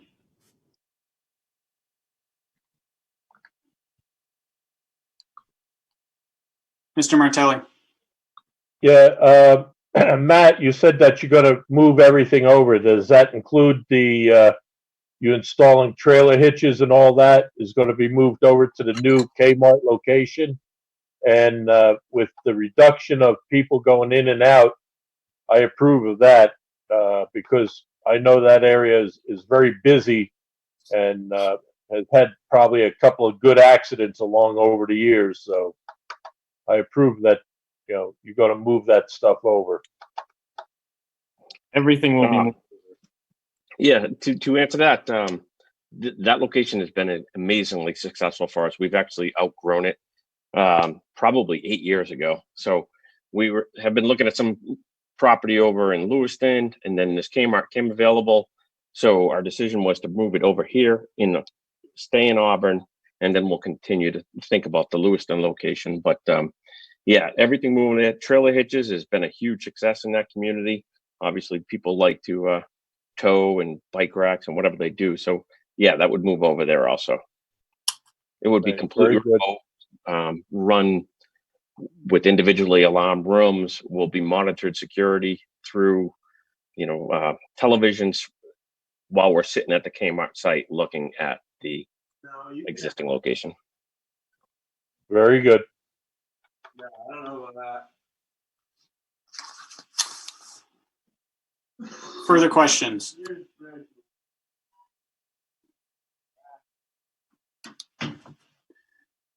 Okay, hearing none. I want to thank the participants. Is there a motion to close comment from participants? So moved. Second? Mr. Carroll, Second. all in favor? Mr. Bergeron, Yes. Mr. Carroll, Yes. Steer, Yes. Mr. Engler, Yes. Mr. Martelli, Yes. and Chairman Duval. Yes. All right. So now we have to move to the public comment section. So thank you all to the participants. We'll have you return to the audience, and then I'm looking for a motion to open the public comment. I move to open public comment. Do I have a second? A second. Yes. Mr. Bergeron, Yes. Mr. Carroll, Yes. Mr. Sear, Yes. Mr. Engler, Yes. Mr. Martelli, Yes. and Chairman Duval. Yes.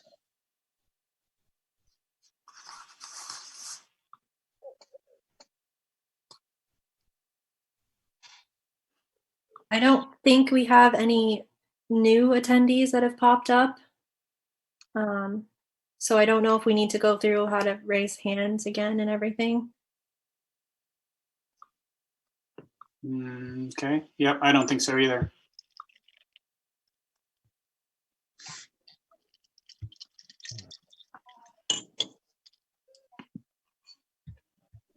So Eric, can you handle the applicants, please?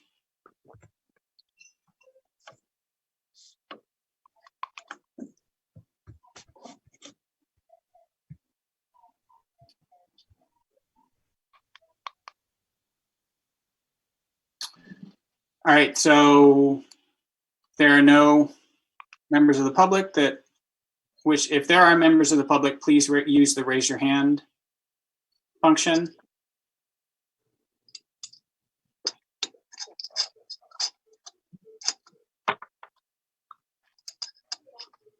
Seeing none. So Megan or Eric, do you see any? My internet's unhappy right now. I don't see any.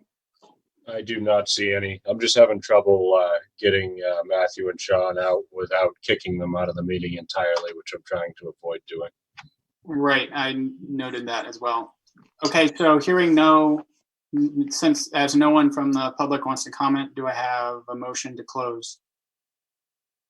Mr. Carroll. So be it. Second. Second. Okay, Mr. Bergeron, Yes. Agree. Mr. Carroll, Yes. Mr. Sear, Yes. Mr. Engler, Yes. Mr. Martelli, Yes. and Chairman Duval. yes. All right, discussion.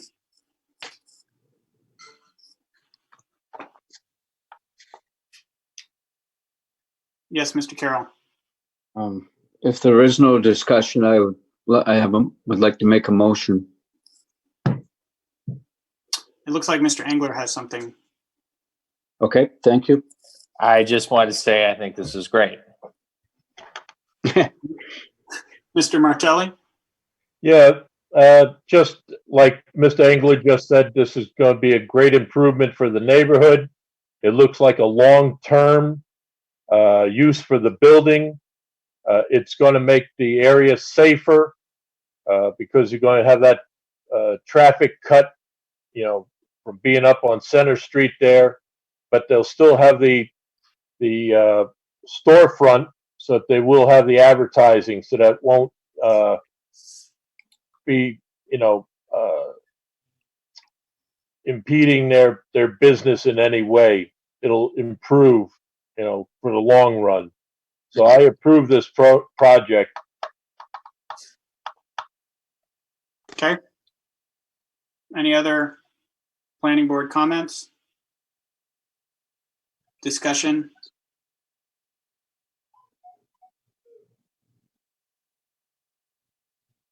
Okay.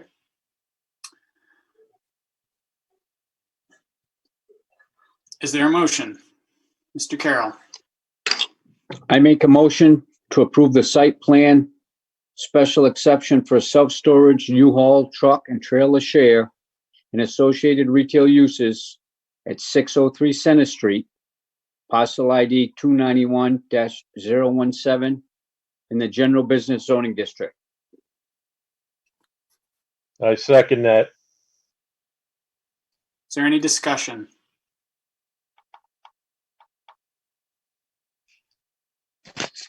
Okay. I think that I think that we should include at least a couple of the conditions that are referenced on the staff report. So I'd like to make a friendly amendment to your motion, Mr. Carroll, Okay. that we include the condition. Oh, actually, you know what? I'm going to take that back. I think they've covered that. I'm going to retract that statement. Okay.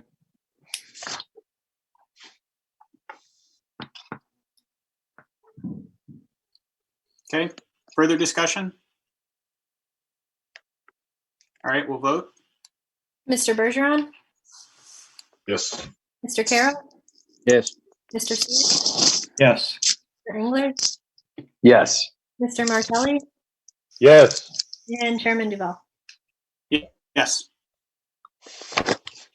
Okay, we will now move to a public hearing on proposed site plan special exception of the Auburn Marketplace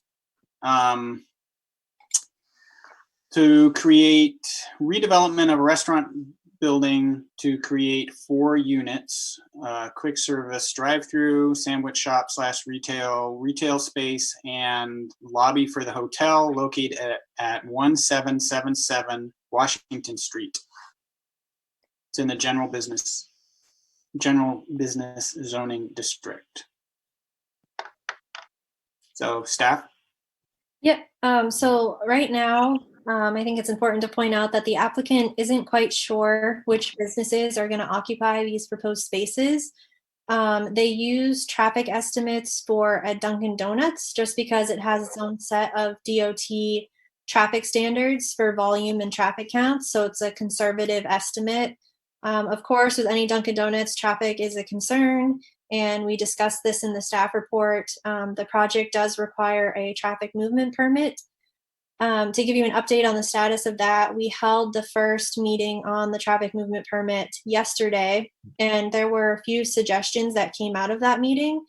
The first was that because there are some high crash locations in close proximity to the site, some additional information is going to have to be provided on the nature of those crashes and what mitigation measures might be needed in the area based on those crashes.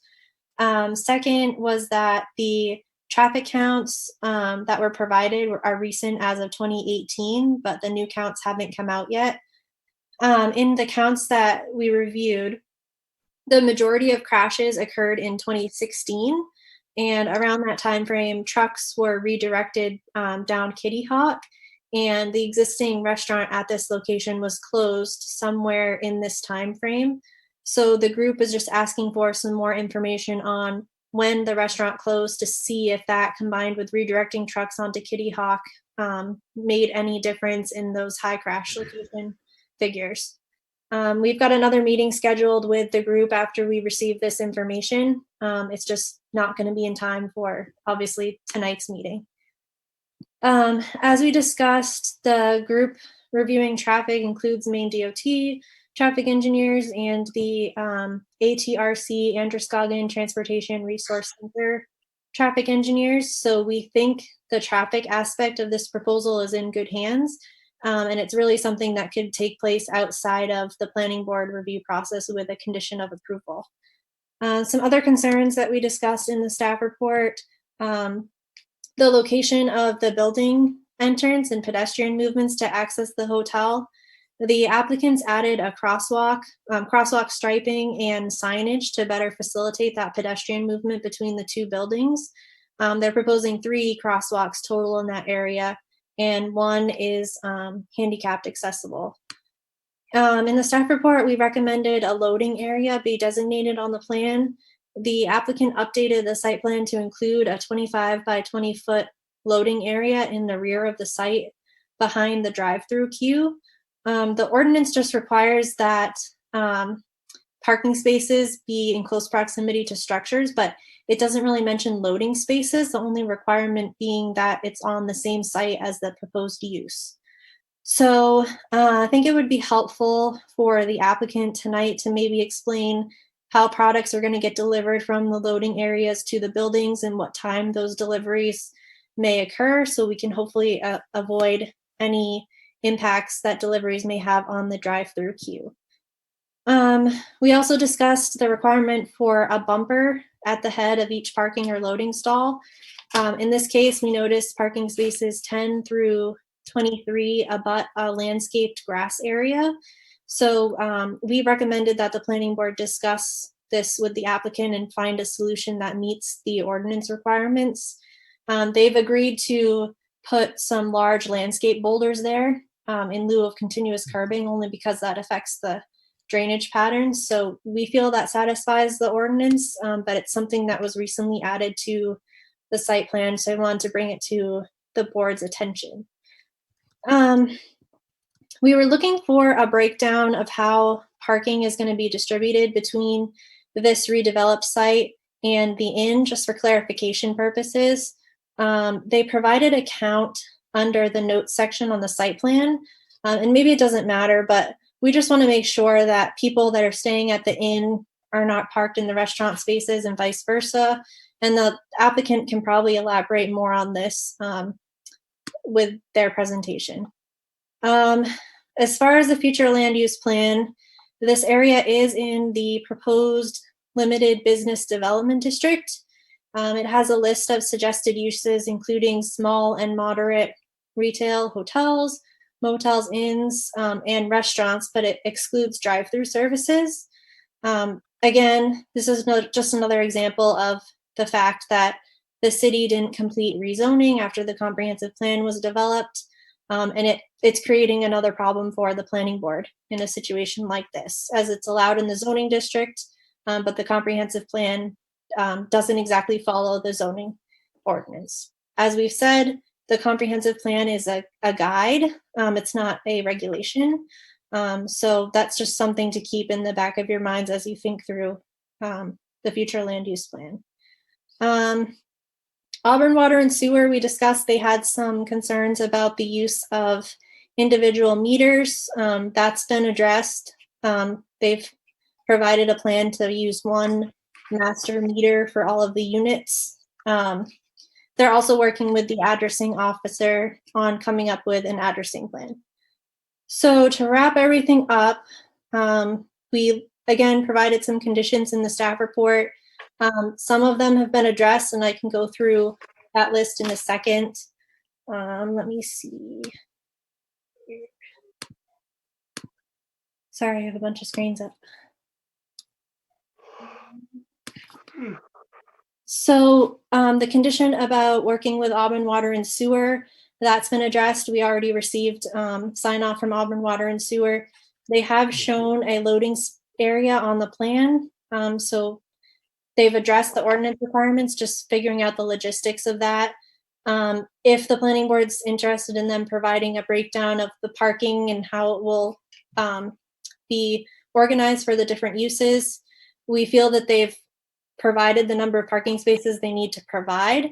So I don't think that's going to be an issue, but that was a condition that we initially had. And then they've addressed the curbing between parking spaces and landscaped areas with the addition of bollards. So that condition has also been addressed.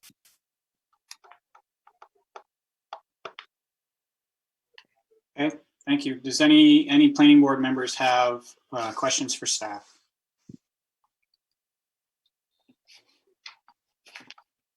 No. Nope, nope, nope. No? Okay, then I think it's time to hear from the applicant, but I need a motion for that. Actually, I don't think we need a motion for that. It's the motion for public. Right. Okay. So, Eric is adding. Eric has added the applicant or the representative, and so we'd love to hear from them. Thank you very much. Can you hear me all right? Yes. Yes. For introductions, my name is Sean Frank. I'm a civil engineer with Sebago Technics out of South Portland. Talking tonight on behalf of Pythia LLC. And really, I think you folks all know the site out through here, 1777 Washington Street. Number one, I just want to give kudos to Megan. It was an excellent report, Megan. I don't know if I have an awful lot more to add to it, to be perfectly honest with you. But really, this is the redevelopment of, there's two buildings on the site. One's the fireside inn. That's not going to change. Basically, the building that's there and the way that works is going to be the exact same. But the other one is the old Danny Boy's restaurant and grill, and which hasn't been real successful. It had an awful lot of going on in it. So my client is looking to work with the existing owner there to kind of redevelop that one building, if you will. And Megan hit it right on the head. We don't have specific users at this point in time, but this is the type of development that, you know, he's done before in terms of the quick service restaurant. As Megan said, we did utilize traffic counts for Dunkin' Donuts just because that is a very conservative figure. Typically, if you can make the Dunkin' Donuts numbers work, then any other type of quick service with a drive-through works as well.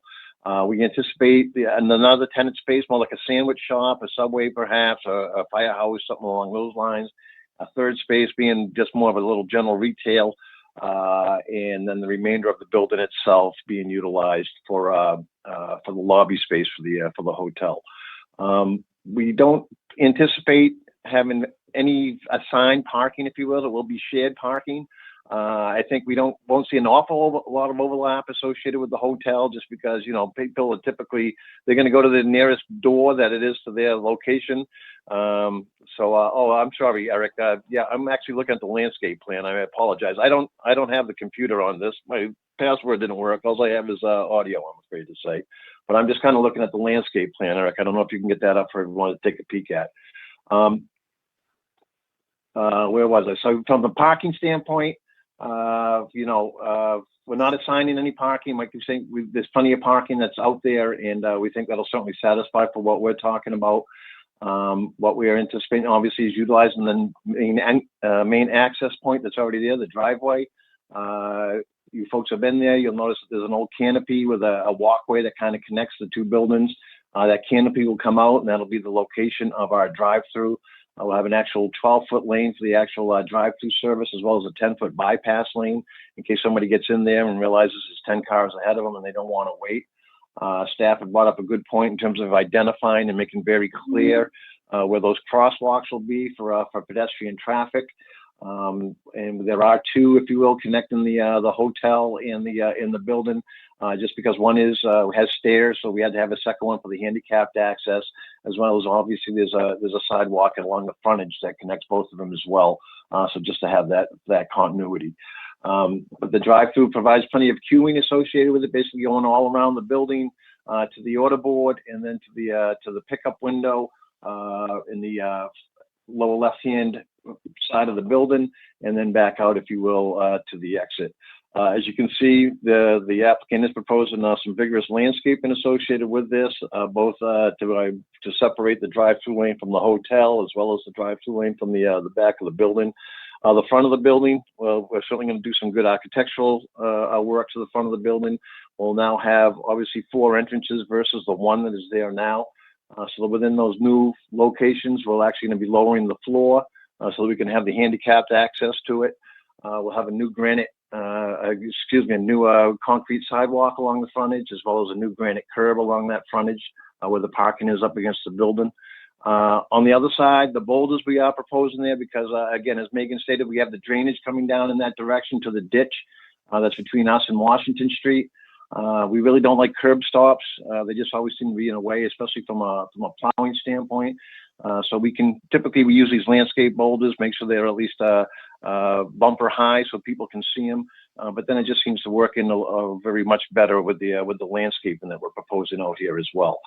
So as we see this as as a great opportunity to take a building that's underutilized at this point in time, hopefully revitalize it, both from an aesthetic standpoint as well as an actual use standpoint.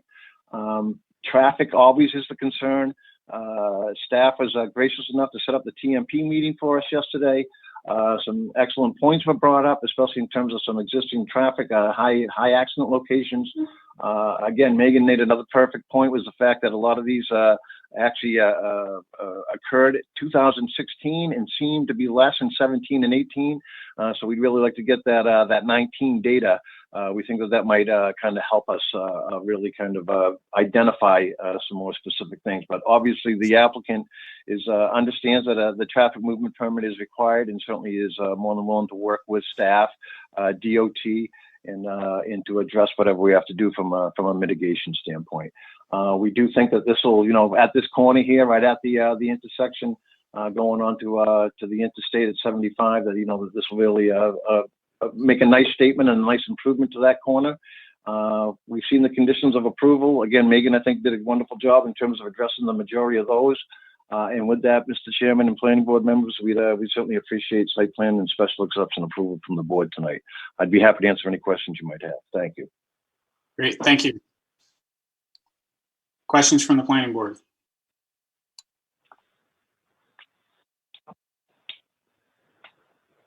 I'd just like to note that we do have the traffic engineer associated with the project here, ready if you have traffic related questions. Thank you, Eric. Appreciate that. Mr. Martelli. Yes, my question is to the applicant. I know that the Balloon Fest is coming up, and I know that a lot of people stay in that hotel there. Is this going to be done before then, or is this going to be overlapping and they're going to have to go elsewhere for, food and whatever else? My understanding is the restaurant itself has not been open for a while. So it's really just the lobby space that's been utilized for this building. From a timing standpoint, I don't have anything specific for you. Obviously, this is our first step, which is to go through the planning board process as well as the TMP review process. So again, the TMP is obviously, the finalization associated with that. That kind of obviously allows us to do some marking. So we have some specific uses that we'll have there. I think we'd obviously like to have a better idea, maybe even a signed lease perhaps, but it's certainly anticipated that we're going to get started out here this year. But I could certainly see a potential for an overlap, if you will, that it's going to be building construction. I will say from a site standpoint, it's really the drive-through lane itself is obviously the biggest portion of the overall construction, which again, from the use of the hotel, I see as having minimal impact, just making sure obviously we maintain that pedestrian access. And at the end of it, we're going to do a pavement overlay, if you will, from where the access drive is, the drive-through lane is, back to where our lease line ends. So, I see us having, certainly being able to coordinate very easily to allow the hotel to maintain in business and certainly do whatever they need to do throughout the summer season.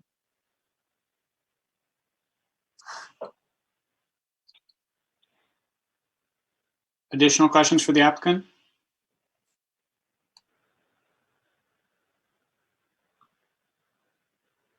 Seeing none, well, thank you, Mr. Frank. Thank you. Thank you very much. We appreciate it. And we will move to the public hearing or the public comment section of this public hearing. I would need a motion to do that. Motion to start the public hearing section. Mr. Carroll? Second. Mr. Bergeron? Yes. Mr. Carroll? Yes. Mr. Sear? Yes. Mr. Engler? Yes. Mr. Martelli? Yes. And Chairman Duval? Yes.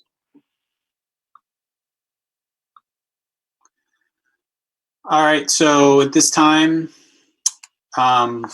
we'd like to invite members of the public that wish to comment on this to use the raise your hand feature. And with that, I will call on you and you can speak to the planning board. If you do so, please give your name and number. Name and address. And yeah. And *9 is also an option for the few people that have called it. Yep. Thank you.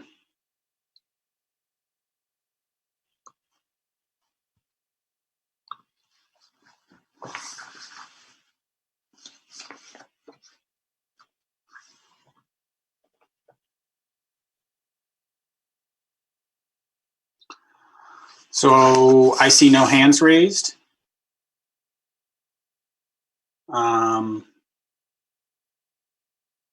So given that, I would be looking for a motion to close the public comment. So moved. Mr. Carroll? Second. Mr. Bergeron? In favor, yes. Mr. Carroll? Yes. Mr. Seer? Yes. Mr. Engler? Yes. Mr. Martelli? Yes. And Chairman Novell? Yes.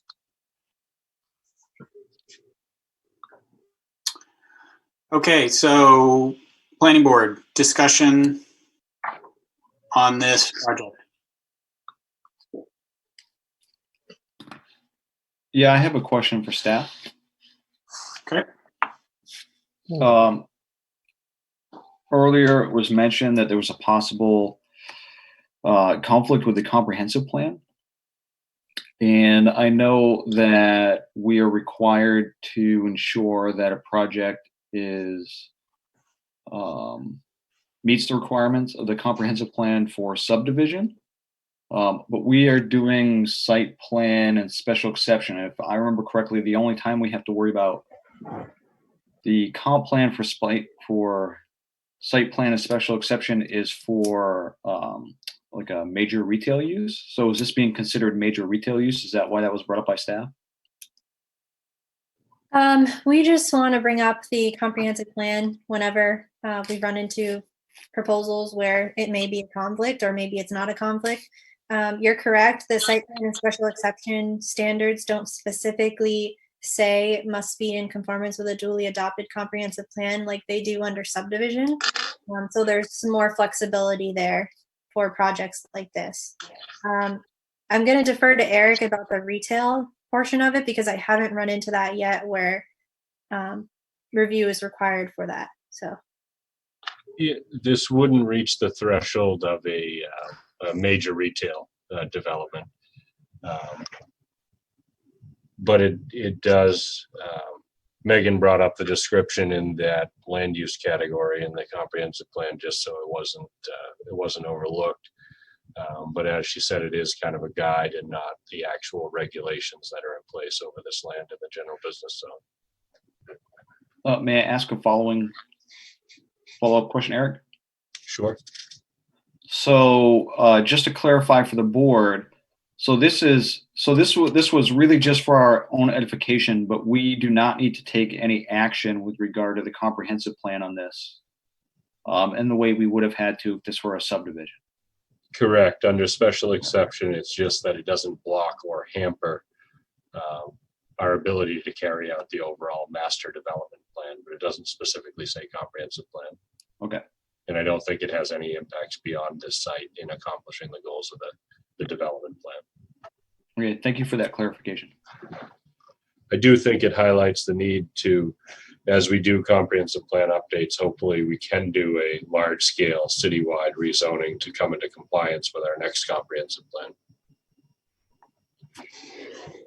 That would be a good thing. Mr. Martelli. Yes, I I approve of this project, and I know this building has been dead, for quite some time, and people that do stay there with the Balloon Fest have made comment that they would like to get food or some sort of beverage, in that area during the daytime or early evening. So this will be a big help.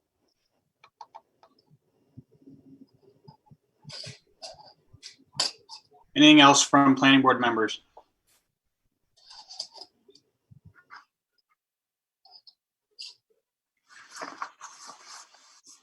So that's great. Personally, I think the responses from the applicant were very helpful. They got rid of most of my issues with this. So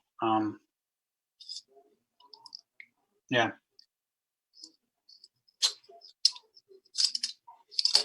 Hearing no more discussion from the planning board, would I hear a motion? Mr. Martelli. Yeah, I just want to make one comment before we go into voting on this project, but I did work with Sebago Tech quite a few years ago. It was roughly 12 or so years ago, but I have not had any contact with them since. Okay, thank you. Any other thoughts, comments? Anybody have any? Eric, you said the traffic consultant is here if we want to hear from them. Yes, he is. And does anybody have questions? I think in the past with some of these where we're still in the traffic movement permit process, when the project gets to the planning board, we have used a condition of approval to address that. And I can assure you that the traffic engineers at Maine DOT and at the Androscoggin Transportation Resource Center are much better equipped than staff is in evaluating the actual traffic impacts and any improvements that they'll require. They've identified the scope of the traffic impacts as far as a land area to look at. And we've requested additional information that's specific to those intersections at Kitty Hawk in Washington, this site in Washington, and exit 75 in Washington, and we'll be scheduling a follow-up with that. But if there are any ways to mitigate existing impacts and certainly to prevent any future impacts, those will be required as part of the movement permit. Okay, great, thank you. Anything more from planning board?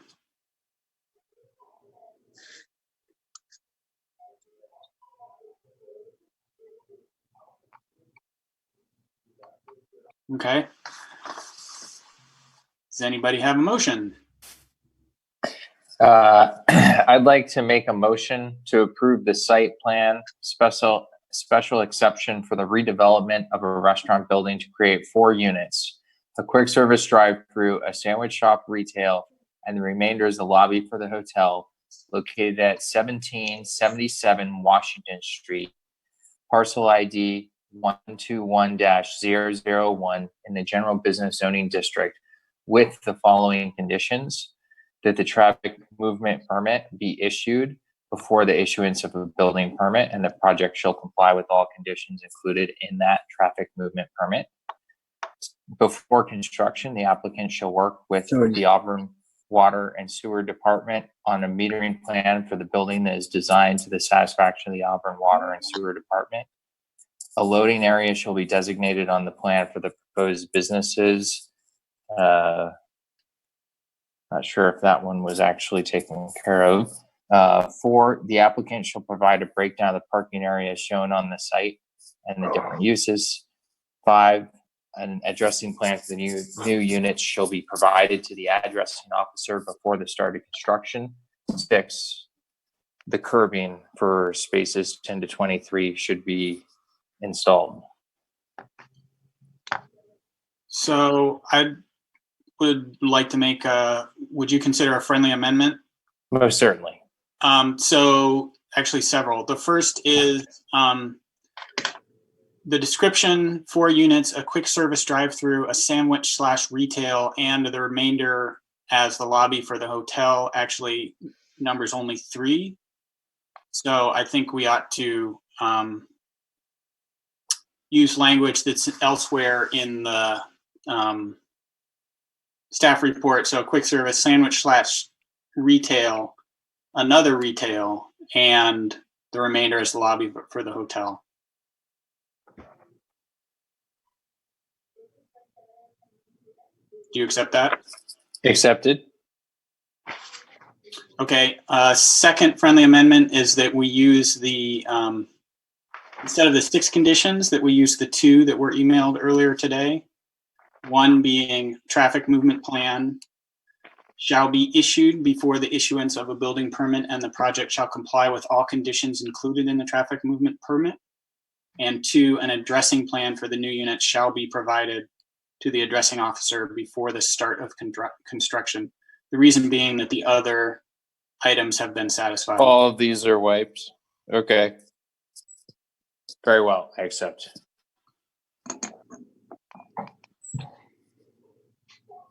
Mr. Carroll? A second to the Is there- motion. Is there any discussion?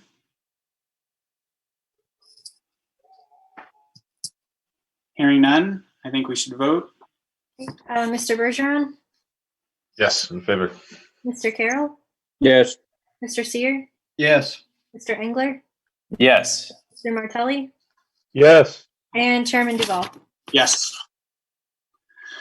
All right, so moving right along, we will move into the public hearing for proposed site plan amendment, site location of development at Mystique Way for 14 new industrial cannabis cultivation and manufacturing structures located in the industrial zoning district. Yeah, I apologize in advance. I have kind of a long description. I'll try not to take forever. I know it's getting late. We provided some background information for the planning board in the staff report that we thought would be helpful to gain an understanding of the site components and the previous review process for this project.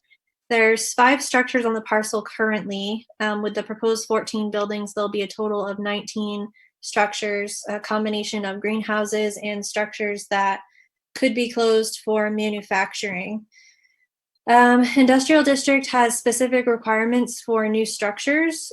It does allow more than one principal building to be erected on a lot, but the buildings have to meet setbacks and have to be separated by a distance that's equivalent to the height of the higher building or 30 feet, whichever is greater. Since we wrote the staff report, the applicant has measured and ensured that all buildings meet those requirements. There's also a specific requirement in the industrial district that the side and rear lot lines between non-residential uses be planted with a pretty substantial buffer of evergreen trees. We've run into this issue before with other proposals, and the planning board has applied some leeway due to the fact that these are industrial properties and the circumstances on the sites. In this instance, it doesn't abut any residential uses or districts, and it's substantially screened by surrounding commercial and industrial uses in the front and agricultural uses to the rear. The applicant has proposed a 15-foot wide landscape buffer of evergreen trees to all areas where an existing buffer doesn't exist. So we think that that issue has been resolved. Another issue is the off-street loading, parking and loading requirements. The ordinance requires buildings that have a gross floor area of 10,000 square feet or less to have a 25 by 20 loading space. Buildings with more than 10,000 square feet are required to have a 50 by 10 loading space with a vertical clearance of 14 feet.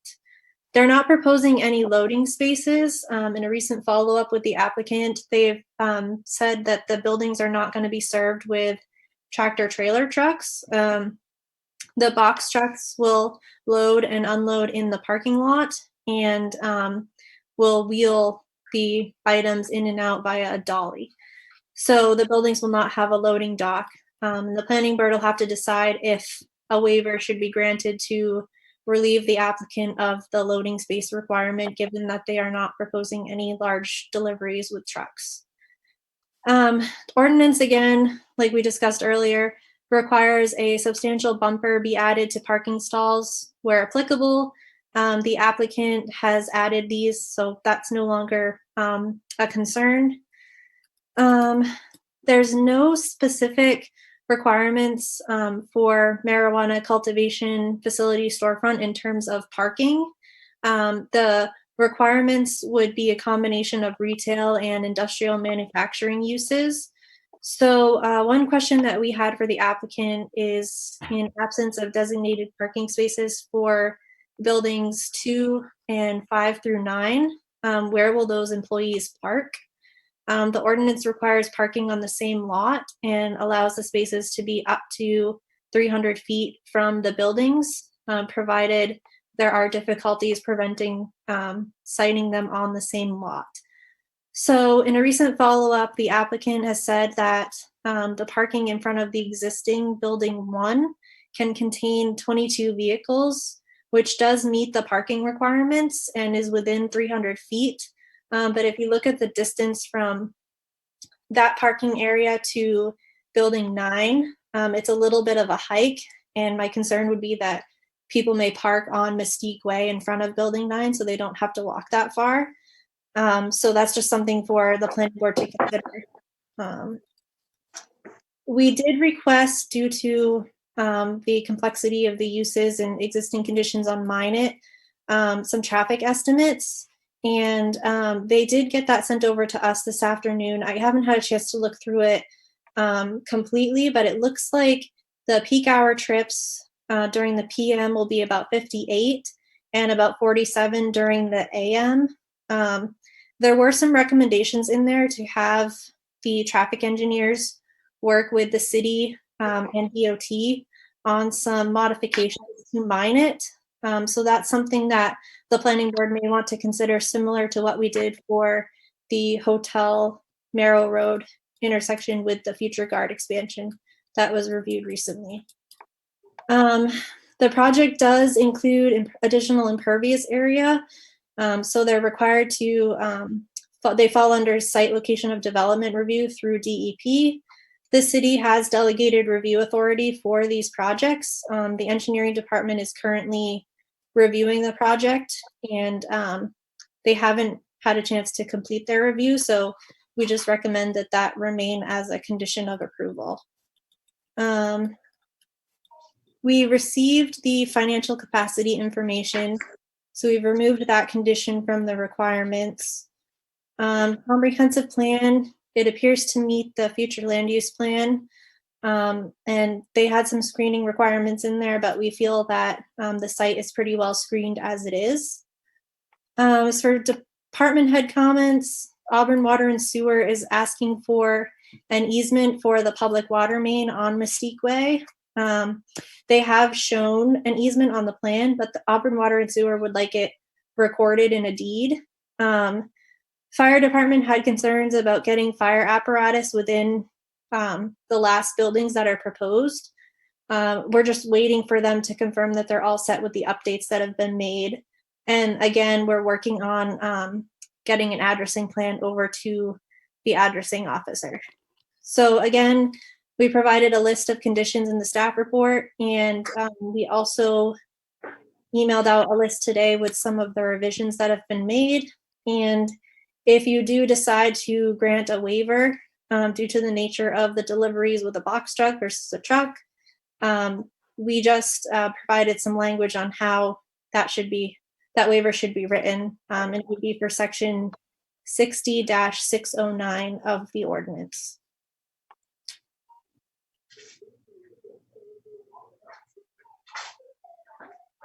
Okay, great, thank you. Questions for staff from the planning board?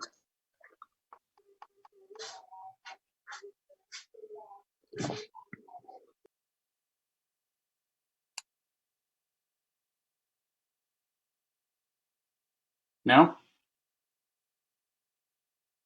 Okay, so Megan, just one quick question. You were talking about the traffic. Can you run through that one more time? Yeah, I'm sorry. I know I was trying to go through stuff quickly, and yeah. Especially with relation, I was trying to get something up on my, look at the staff report on my computer. So I missed some of about, there are the estimates of 50 to 60 trips depending on time of day, but then. Yeah, I didn't have a chance to completely review everything that was in there, but I did know that there's a recommendation from the traffic engineer that prepared the traffic study to have the city work with DOT on some modifications to Minot Ave. Some of those recommendations were lane reductions, speed limit reductions, addressing left-hand turns as part of those lane reductions. I don't think it's something we can necessarily require of this project, but I think that similar to what we did with Future Guard, we could make a recommendation to the city council to look at this area of Minot Ave and have the city work with the DOT and engineers to see how we can address some of those high crash areas. Yep. Okay, great. Thank you. Mr. Engler. Yeah, Megan, I was wondering what about, and sorry if you pointed this out in your initial presentation, what about this site requires that, for example, building 9 not have parking spots directly adjacent to it? And while this might be a better question for the applicant, do you know why they have decided not to provide for loading dock areas? So the ordinance, it's flexible in that it allows for parking within 300 feet of buildings, whatever building those parking requirements are for. So depending on the number of employees in the building, that's what triggers the parking requirements. So those 22 spots that they have in front of building 1 that are within 300 feet of all the other buildings satisfy that requirement because they're within 300 feet. I think it's maybe an oversight in the ordinance in situations like this where I don't know if it's logical, especially in the middle of wintertime, for someone to park next to building 1 and walk all the way down to building 9. I think the applicant may be able to elaborate more on maybe they go from building to building, or there may be some other process that I'm not aware of. And as far as the loading, I think they're not proposing loading docks because they're just using box trucks and kind of dollying the materials into the buildings, but that's definitely something the applicant can clarify for us.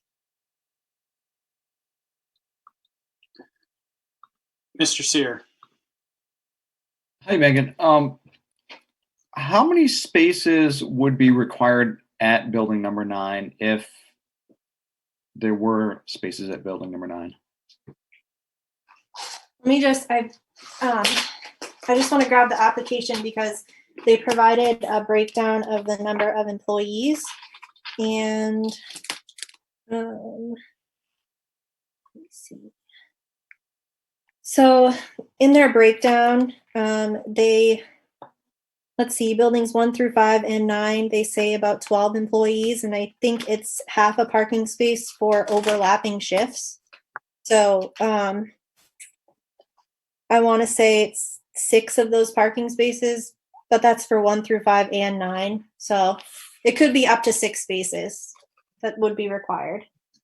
But they didn't split them out by buildings. They just split them out by groups of buildings. Okay. And I'm hearing building 9 is technically close enough to the parking at building number 1. Correct. Yeah, I think it was like 240 feet maybe. Okay. Megan, is there anything about this site that prohibits us from pushing building number 9 back a bit and including parking immediately adjacent to that? I'd have to check and make sure that they're within their 30. They have that 30-foot requirement that the buildings have to be separated by. It looks like they have the space there. There's also a lot of, I believe there were some wetlands on the site that in earlier approvals they had cleared those and gotten approvals for that, but they're trying to stay under their stormwater threshold to still retain delegated review authority through the city. So I know that there's going to be a little bit of pushback with adding some more impervious areas. Perhaps they could take away from the parking in front of building 1 and move it to building 9. I'm not sure if that's an option for them, but.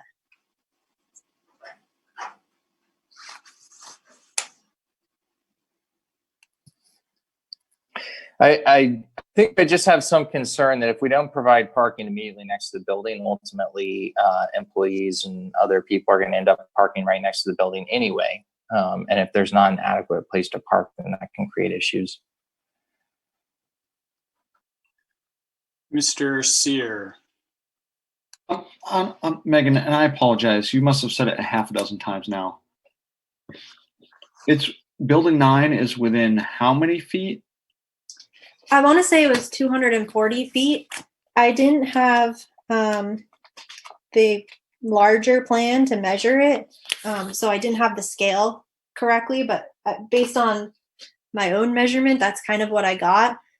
So the ordinance allows them to be within 300 feet, so they meet that. It's just that it's a long walk. Does the ordinance specify, was that like as a straight line distance? It doesn't specify that, no. When you measured, did you measure it as a straight line distance? I did, yes. Because I'm looking at this site plan, and if it doesn't specify, if someone had to walk and it was not a straight line distance, I'm looking at the scale. It's saying 1 inch is 100 feet, and it is several inches away from that parking. Because I share the same concern that Mr. Engler has, that people are going to park next to that building whether you provide parking or not. And in the absence of viable parking spaces, you end up with a quagmire of muddy mess and all kinds of sort of negative outcomes. So I guess if it doesn't specify that it has to be a straight line distance, I would like to double check that following the path of the road is still less than 300 feet. Yeah, I've just pulled up the ordinance language, and it says the required parking and or loading spaces shall be provided on the same lot as the principal use building or structure they are required to serve. For buildings other than dwellings, parking spaces may be located not more than 300 feet therefrom should practical difficulties prevent their provision on the same lot. So where it says on the same lot, technically they are on the same lot, but that 300 feet is still something to contend with. May I ask? In the winter, they're not going to walk anywhere but the roadway to those buildings. So, May I ask a follow-up question? Yes. Is there anything that prevents us from requiring parking if we believe that it's in the interest of safety? I don't think so. Again, the issue is going to be the impervious area and stormwater. It would definitely have an impact on that. The engineering department hasn't reviewed it yet entirely. I think they did a cursory review and said it looks good. There were some issues they had with how it's going to drain across the road, so I think they're working through that. But it would definitely impact the stormwater calculations. Okay. Thank you. Mr. Martelli? Yes, I'd like to expand upon this parking thing. Is there any way that we can have them put a parking lot like in the middle where that building number 9 is and move that building down a little further in line? Because Evan brought up a good question, and that is safety. You got 50, 60 trucks going in and out during the day. You got a snowy road. Somebody's going to slip and get hit by a truck, or something's going to happen. And I'd rather see a parking lot in the middle of that if they don't want parking right at the building. So, and move that building down further.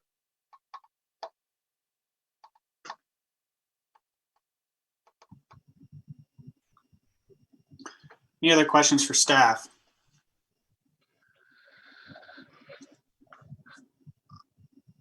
I'd just like to mention that in these industrial buildings, you may, and we can ask the applicant, I think you may find that you only have 1 or 2 people in a given day visiting them most of the time, and not a lot of people in the larger industrial grow facilities. So I have a question that for staff, but it might be more appropriate for the applicant. If we think about future use, so these are specifically designed, I'm thinking about the loading. So what does not having a loading zone do to potential future uses or future tenants? That's a great point. And the ordinance requires the loading areas. So the planning board has the option to grant a waiver based on the use of box trucks at this specific development. But if that waiver is granted, we'd want to make sure that it's specific to this development and somebody can't take the approval and move into the buildings as is without loading docks and loading areas and all of that. Right. Mr. Engler? Yeah.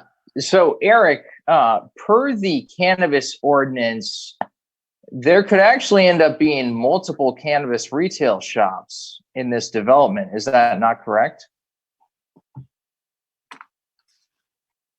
I think we can talk to the applicant about that. Per the ordinance, yes, there could be more than one. I don't think that it's going to be allowed based on the agreements to use certain parts of the park. What would prohibit it? Because if I understood the application materials correctly, there will actually be 4 separate business owners that will be cited in this.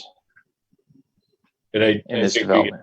we can talk to Sean O'Brien, who's on the line, but I think there are some self-imposed restrictions that limit competition to limit other retailers from being in the same park. But purely from an ordinance perspective, there absolutely could be. So sorry, I'm trying to reload his application. I'm having a technical difficulty. Is the plan to have one retail operation and then it's mostly all cultivation with maybe a little bit of processing in some of the buildings? Is that the idea? Yeah, some manufacturing, some processing, and mostly cultivation. If they did propose a second retail store, we would absolutely need to do a new traffic evaluation because that's the generator, the biggest generator of the whole development is a retail store.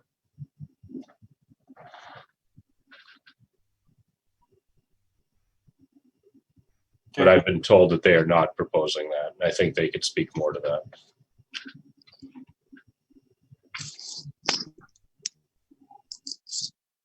Any more questions for staff?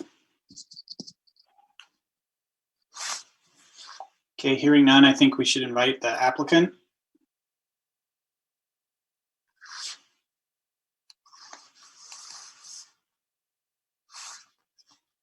Mr. O'Brien?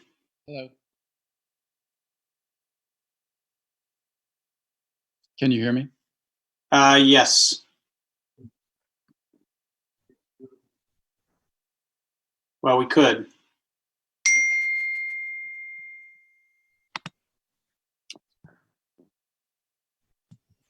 Are you still there, Sean? Yes, I'm here. And can you add Jeff Amos as well? No.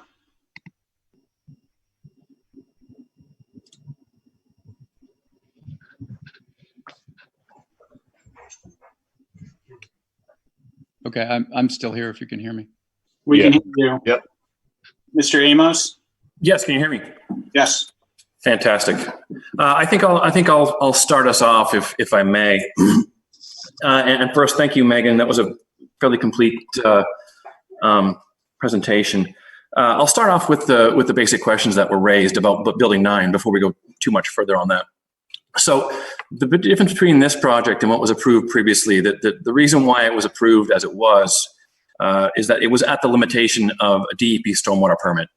And so any more impervious area would trigger a site location permit from the DEP and really a much more rigorous process in stormwater design. So that's primarily what the new information is about, the stormwater design and the impacts to that.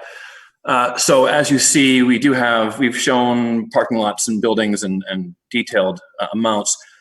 It's important to note that we do have a 10,000 square foot impervious area allowance of the area that goes to the stormwater area that allows for extra parking spaces and walkways and such. So as far as building 9 in particular, and I suppose building 5 and 4 and 3, we do have enough extra impervious area allowance to add a handful of spaces, near each one of those. The applicant basically looks at existing building 1, existing building 2, which is their retail facility, and proposed buildings 1, 2, 3, 4, 5, and 9 as an expansion of their existing facility. So folks that come in for employees would kind of walk in between the buildings as their shift goes on. So it wouldn't necessarily be parked at one building or other, but however, the idea of walking back and forth in the wintertime certainly would be a lot easier for them if they had the ability on a bad day to hop in their car and drive between existing building 1 and existing and proposed building 9. So that we do have enough capacity in our stormwater analysis to add in a few spaces by building 9, a couple by buildings, the cluster of buildings 3, 4, and 5, without any issue at all. So we can handle that with a very minor modification of this plan.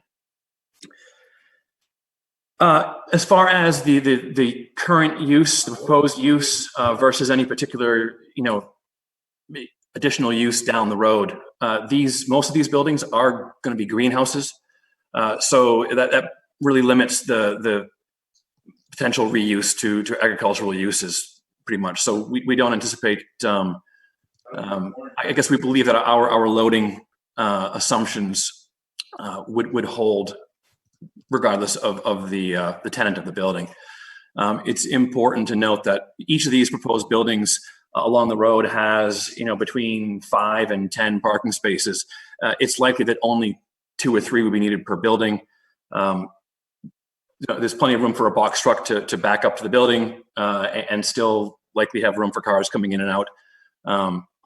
So we don't really see an issue with that. Plus the proposed buildings are really in the same style, parking configuration and even parking lot size as what was previously permitted. It's important to remember that this is an amendment to a previously approved plan. So Mystique Way is mostly constructed. The proposed plan shows it in the same way. It's going to be paved with 24 feet wide, with curbing, catch basins, full closed stormwater system. Additionally, the stormwater will be dealt with primarily with a large gravel wetland that holds the stormwater to both the pre-development rate of flow as well as meeting all required water quality regulations of the DEP. So this proposal allows us to go pretty close to the 7-acre limit that Auburn has delegated review authority over.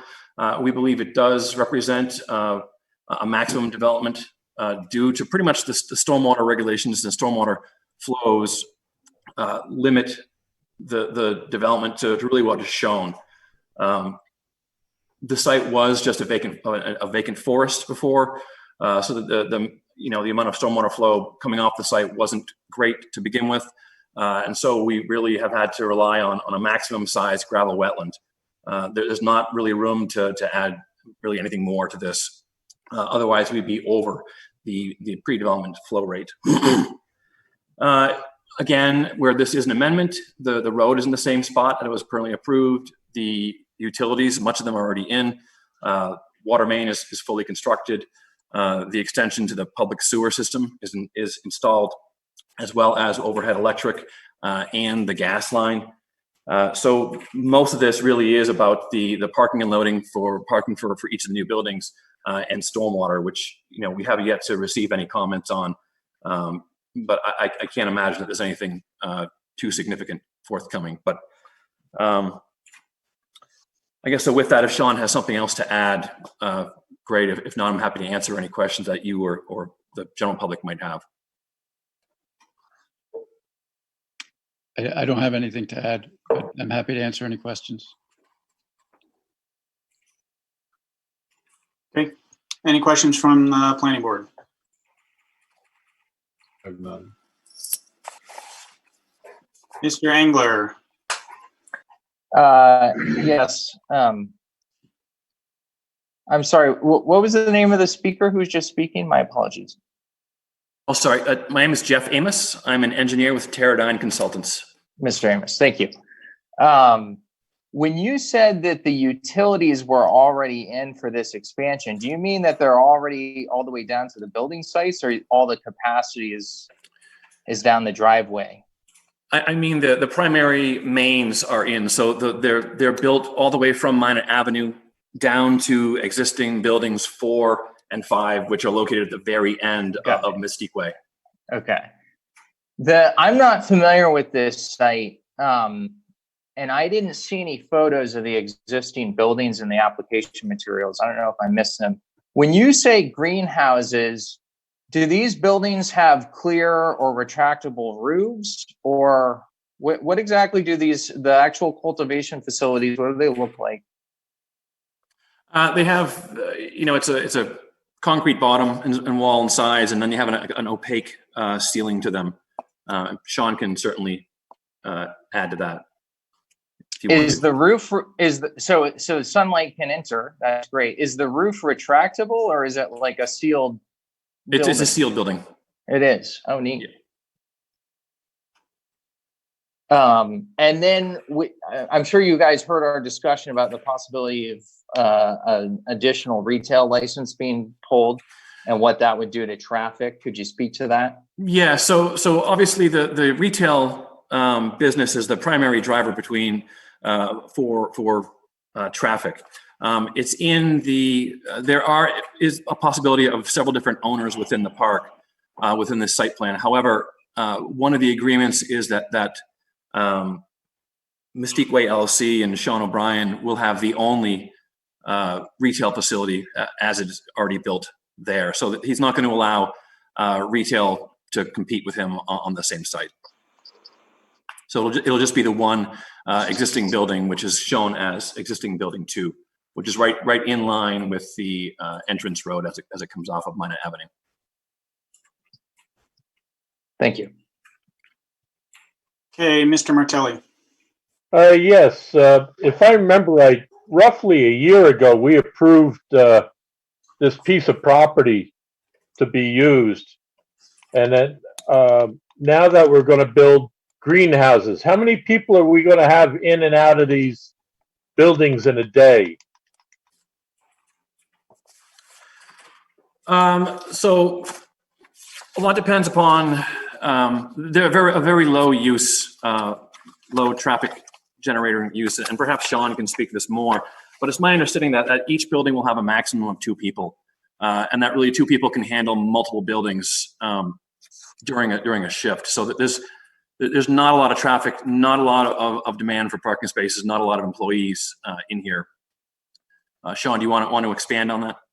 Sure. So in the existing building 1, we have 6,400 square feet of greenhouse and 1,600 square feet of manufacturing, which in our case is extraction.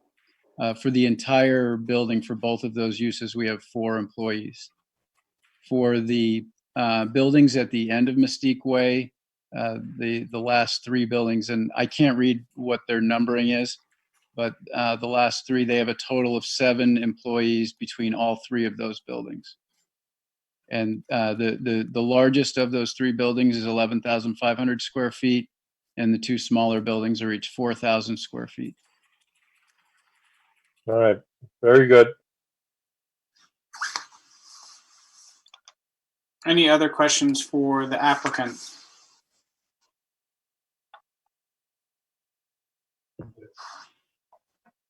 Hearing none, I will thank you, Jeff and Sean, and move to open the public comment section. In order to do that, I need a motion. So moved. Do I have a second? Mr. Carroll.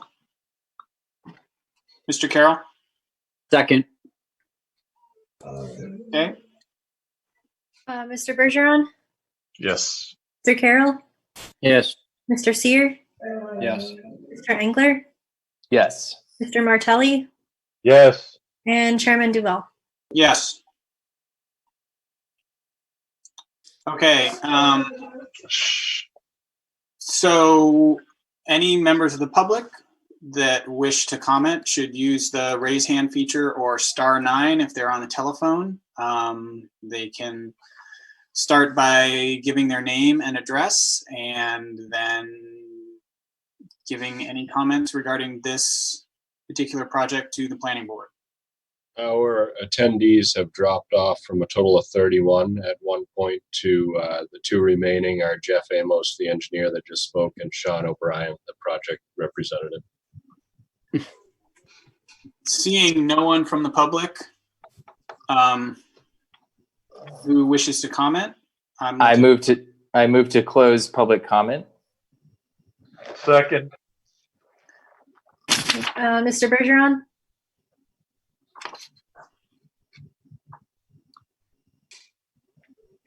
I think he's muted, but he said yes. Yes. Yes.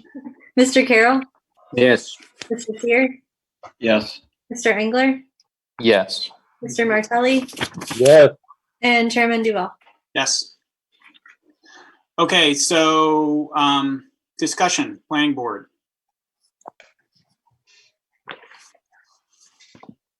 I think the issues we were talking about are related to loading spaces. We covered that one. Parking. Parking. Yes, Mr. Engler. So I think. Excuse me. A little feedback. That's excellent. Did you?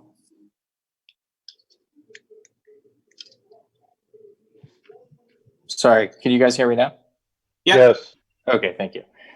So I think this is a good project. I wasn't on the planning board when this came before the board originally over a year ago. I think that broadly speaking, this is the type of investment in tax base and job creation that the municipality was seeking to attract when it moved quickly and early to develop the cannabis ordinance and try to attract additional cannabis businesses to the community. And it's in the industrial zone. I did notice that there's at least one abutter that was concerned about odor, and of course, as we recall, we developed this amazing odor ordinance. So that abutter will have recourse to the odor ordinance if there are any issues. I didn't understand what the applicant was saying with the whole stormwater thing. It sounded like maybe he's maxed out and he couldn't add parking spaces, but I didn't quite get that. I would feel much more comfortable looking at the site plan if there were a few parking spots right next to each building. So my understanding was that he had a 10,000 square foot allowance and could add parking spots. I don't know what others here heard. That's how I took it. Should those parking spots then be put in the plan ahead of time, or is that something that is allowed to be done afterwards? We can include it as a condition and then it be approved by staff at a later date.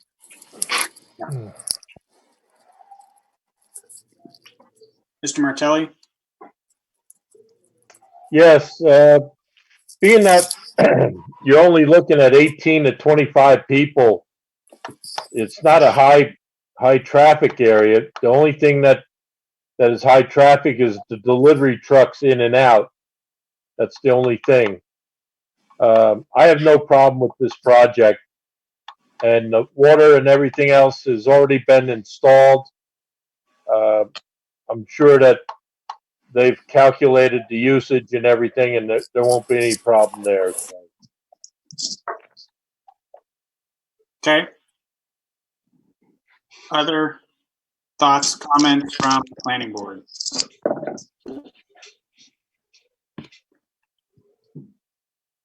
Yeah, Mr. Engler. I'm going to suggest that we add a condition around having a couple parking spots immediately adjacent to each building, and that we also not really take their word for it and add a condition that no other retail operations be added to this development.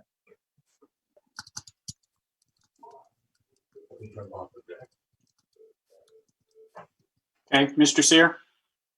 I was actually going to make the same suggestion that Mr. Engler did with regard to parking. But given the nature of the site, I think it would be prudent to include his second suggestion as well. Okay. Other. So I've got conditions we're looking at. No parking in the road unless except in a designated space. The deed you said was handled, Megan? Yes. Was there a deed? Oh, financial capacity. Yeah, that's all set. Okay. So then adding to the conditions that were emailed out today, you would want to add something about having parking at each building and a condition that no additional retail businesses exist in the park. Is that correct? When you say parking at each building, just for clarification, like within 10 feet of the building, just in case the site doesn't allow parking in front of it. Was Mr. Sear or Mr. Engler, you both were bringing up this. I'll let Mr. Engler speak to this, I guess. I'd be comfortable with specifying 2 spots within 10 feet of the building. And I also think that given how they say they, in their operational system, these buildings are served by box trucks, it provides the 2 spots provide a loading dock space. So I think it addresses that concern as well. Could I just ask for clarification on the retail condition? Could that be that no other retail could be allowed without coming back to the board, just so it's not an outright permanent prohibition, but if it was ever proposed, you would require the information to evaluate it further? My Mr. Bergeron? My question with the retail condition is that I don't know what other retail would get cited in a place like that that wouldn't be something competitive with the first retail. So I don't know why it would be even a worry or a concern, rather. Traffic.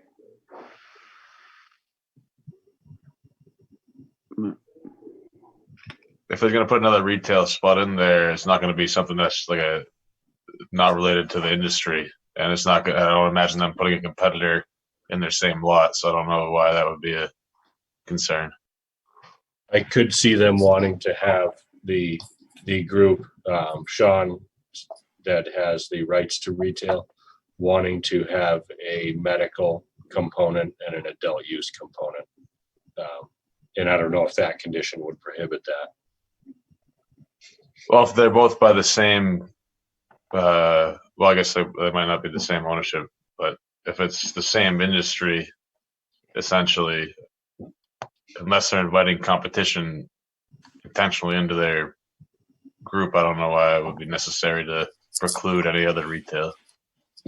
Well, I think that our concern is not necessarily how many pot stores end up in there, but the traffic issues and the public safety issues. And so I think Eric raises a great point that our intent is certainly not to box the current retailer out of licensing up for adult use from that location. So I do think that we don't actually understand the applicant and who they represent, how this business is set up, and all kinds of things that we don't understand. So we should definitely, if we're concerned, we should definitely say that they need to come back and ask us if they want a second retail operation. That's what I think. I agree. I agree with 100%. Agreed. Okay.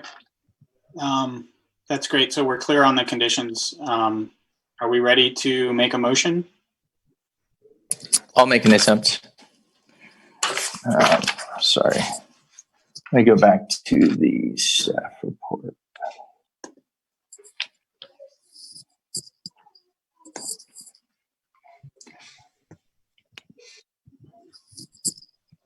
I will make a motion to approve the site plan special exception for the construction of 14 new industrial cannabis cultivation and manufacturing structures and a storefront located on Mystique Way, parcel ID 206-058 in the industrial zoning district with the following conditions. So the first one is that except in emergency situations, no vehicles shall be parked on Mystique Way unless in a designated place. The second one is that at least 2 parking spots should be sited within 10 feet of each building in the site plan. And the third one is that the applicants would need to return to the planning board if they ever wish to add an additional cannabis retail operation at the site. So did you want to add the conditions from the email that was sent today?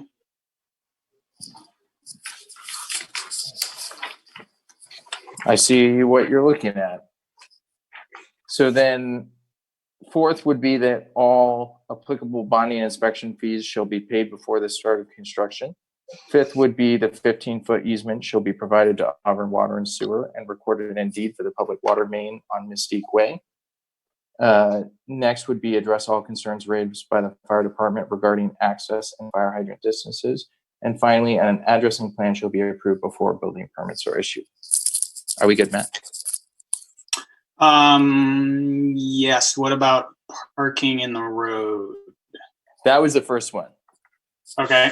I had that one. So don't park on the road, park in a space. We're gonna have 2 parking spaces next to each building.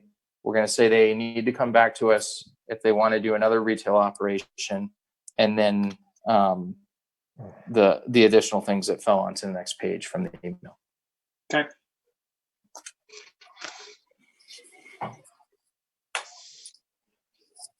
Dan, Mr. Sear? Yeah, I'd like to propose a friendly amendment to that it include the waiver for the loading docks. Thank you. All right. Accepted, friendly. Thank you. I would second the motion. Is there any discussion of this motion? Seeing none, we could vote. Mr. Bergeron, Yes. Mr. Carroll, Yes. Mr. Sear, Yes. Mr. Engler, Yes. Mr. Martelli, Yes. and Chairman Duval. Yes. Okay, excellent. So we sailed straight through 9 o'clock with that. So by planning board rule, we would need a motion to continue with items 7, 8, 9, and 10 on the agenda. Item 7 is discussion of the solar energy generating system ordinance in the ag zone. 8 is public comment. 9 is miscellaneous items.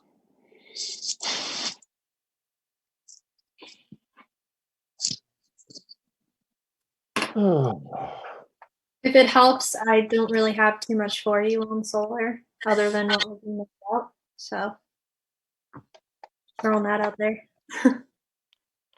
Yeah, our goal is to really queue that up for May. Yeah.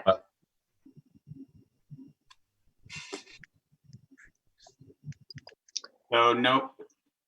So just to be clear, we're looking for a motion to continue, right? If there is none. All right, well, I'll make a motion to continue if staff feels like it's worth our time.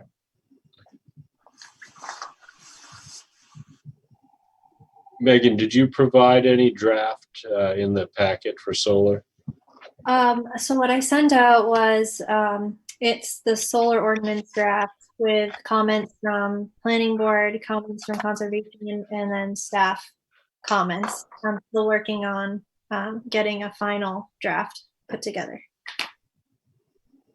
And we'll be prepared to provide that for May for a public hearing, it sounds like. If there aren't any specific comments on that draft, then we can just prep it for a hearing in May. So Yeah. and to be clear about this, we just have a motion, we don't have a second, and we can pick and choose items we want to address. Is that correct? Certainly. So, Mr. Engler, were you just wanting to continue with all items on the agenda? Is that what your motion is? No, I was responding to staff's desire to take up the solar ag zone ordinance specifically. Okay, is there a second to Mr. Engler's motion? So hearing none, the motion fails. Mr. Sear? I was just gonna say I'll second it. Oh, you will second it. Yeah, I will. If no one else will, it's fine. It sounds like really all we need to hear is that staff is happy and they can make something happen. But I think I'd like to hear it nonetheless. Yeah, I think we've provided the draft, and if there aren't any specific comments that people feel the need to raise tonight, then we can prepare it for a hearing next month.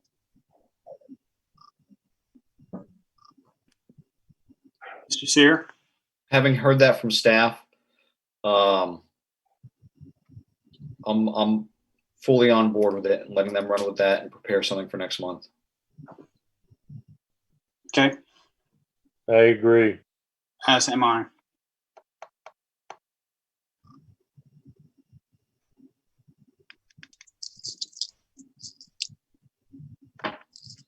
There are no members of the public left on the call, so I think we can skip public comment. So there's nobody here to public comment. Miscellaneous items for May. Ag zone solar, but I'm not aware of any others right now. I don't know if Eric knows of anything that's coming. No, I kind of expected a project at exit 75 and potentially on Merrow Road, and I'll double check tomorrow to make sure we didn't receive anything while I was out Thursday, Friday. But I think it may just be solar after more than $20 million worth of projects this month. It may be done next month. All right. Great. So something that we're going to have to come back to, it sounds like maybe May is a good time. The city council is looking to put time into downtown, or not time, but energy and resources into the downtown area. And they are likely to request that we start looking at ordinances to see what we can do from an ordinance standpoint to enliven that. That's just an FYI. That's all I got. What area downtown are we looking at? So it's an area that catches much of New Auburn, and then sort of up borders Washington Ave and cuts back over toward Great Falls. No.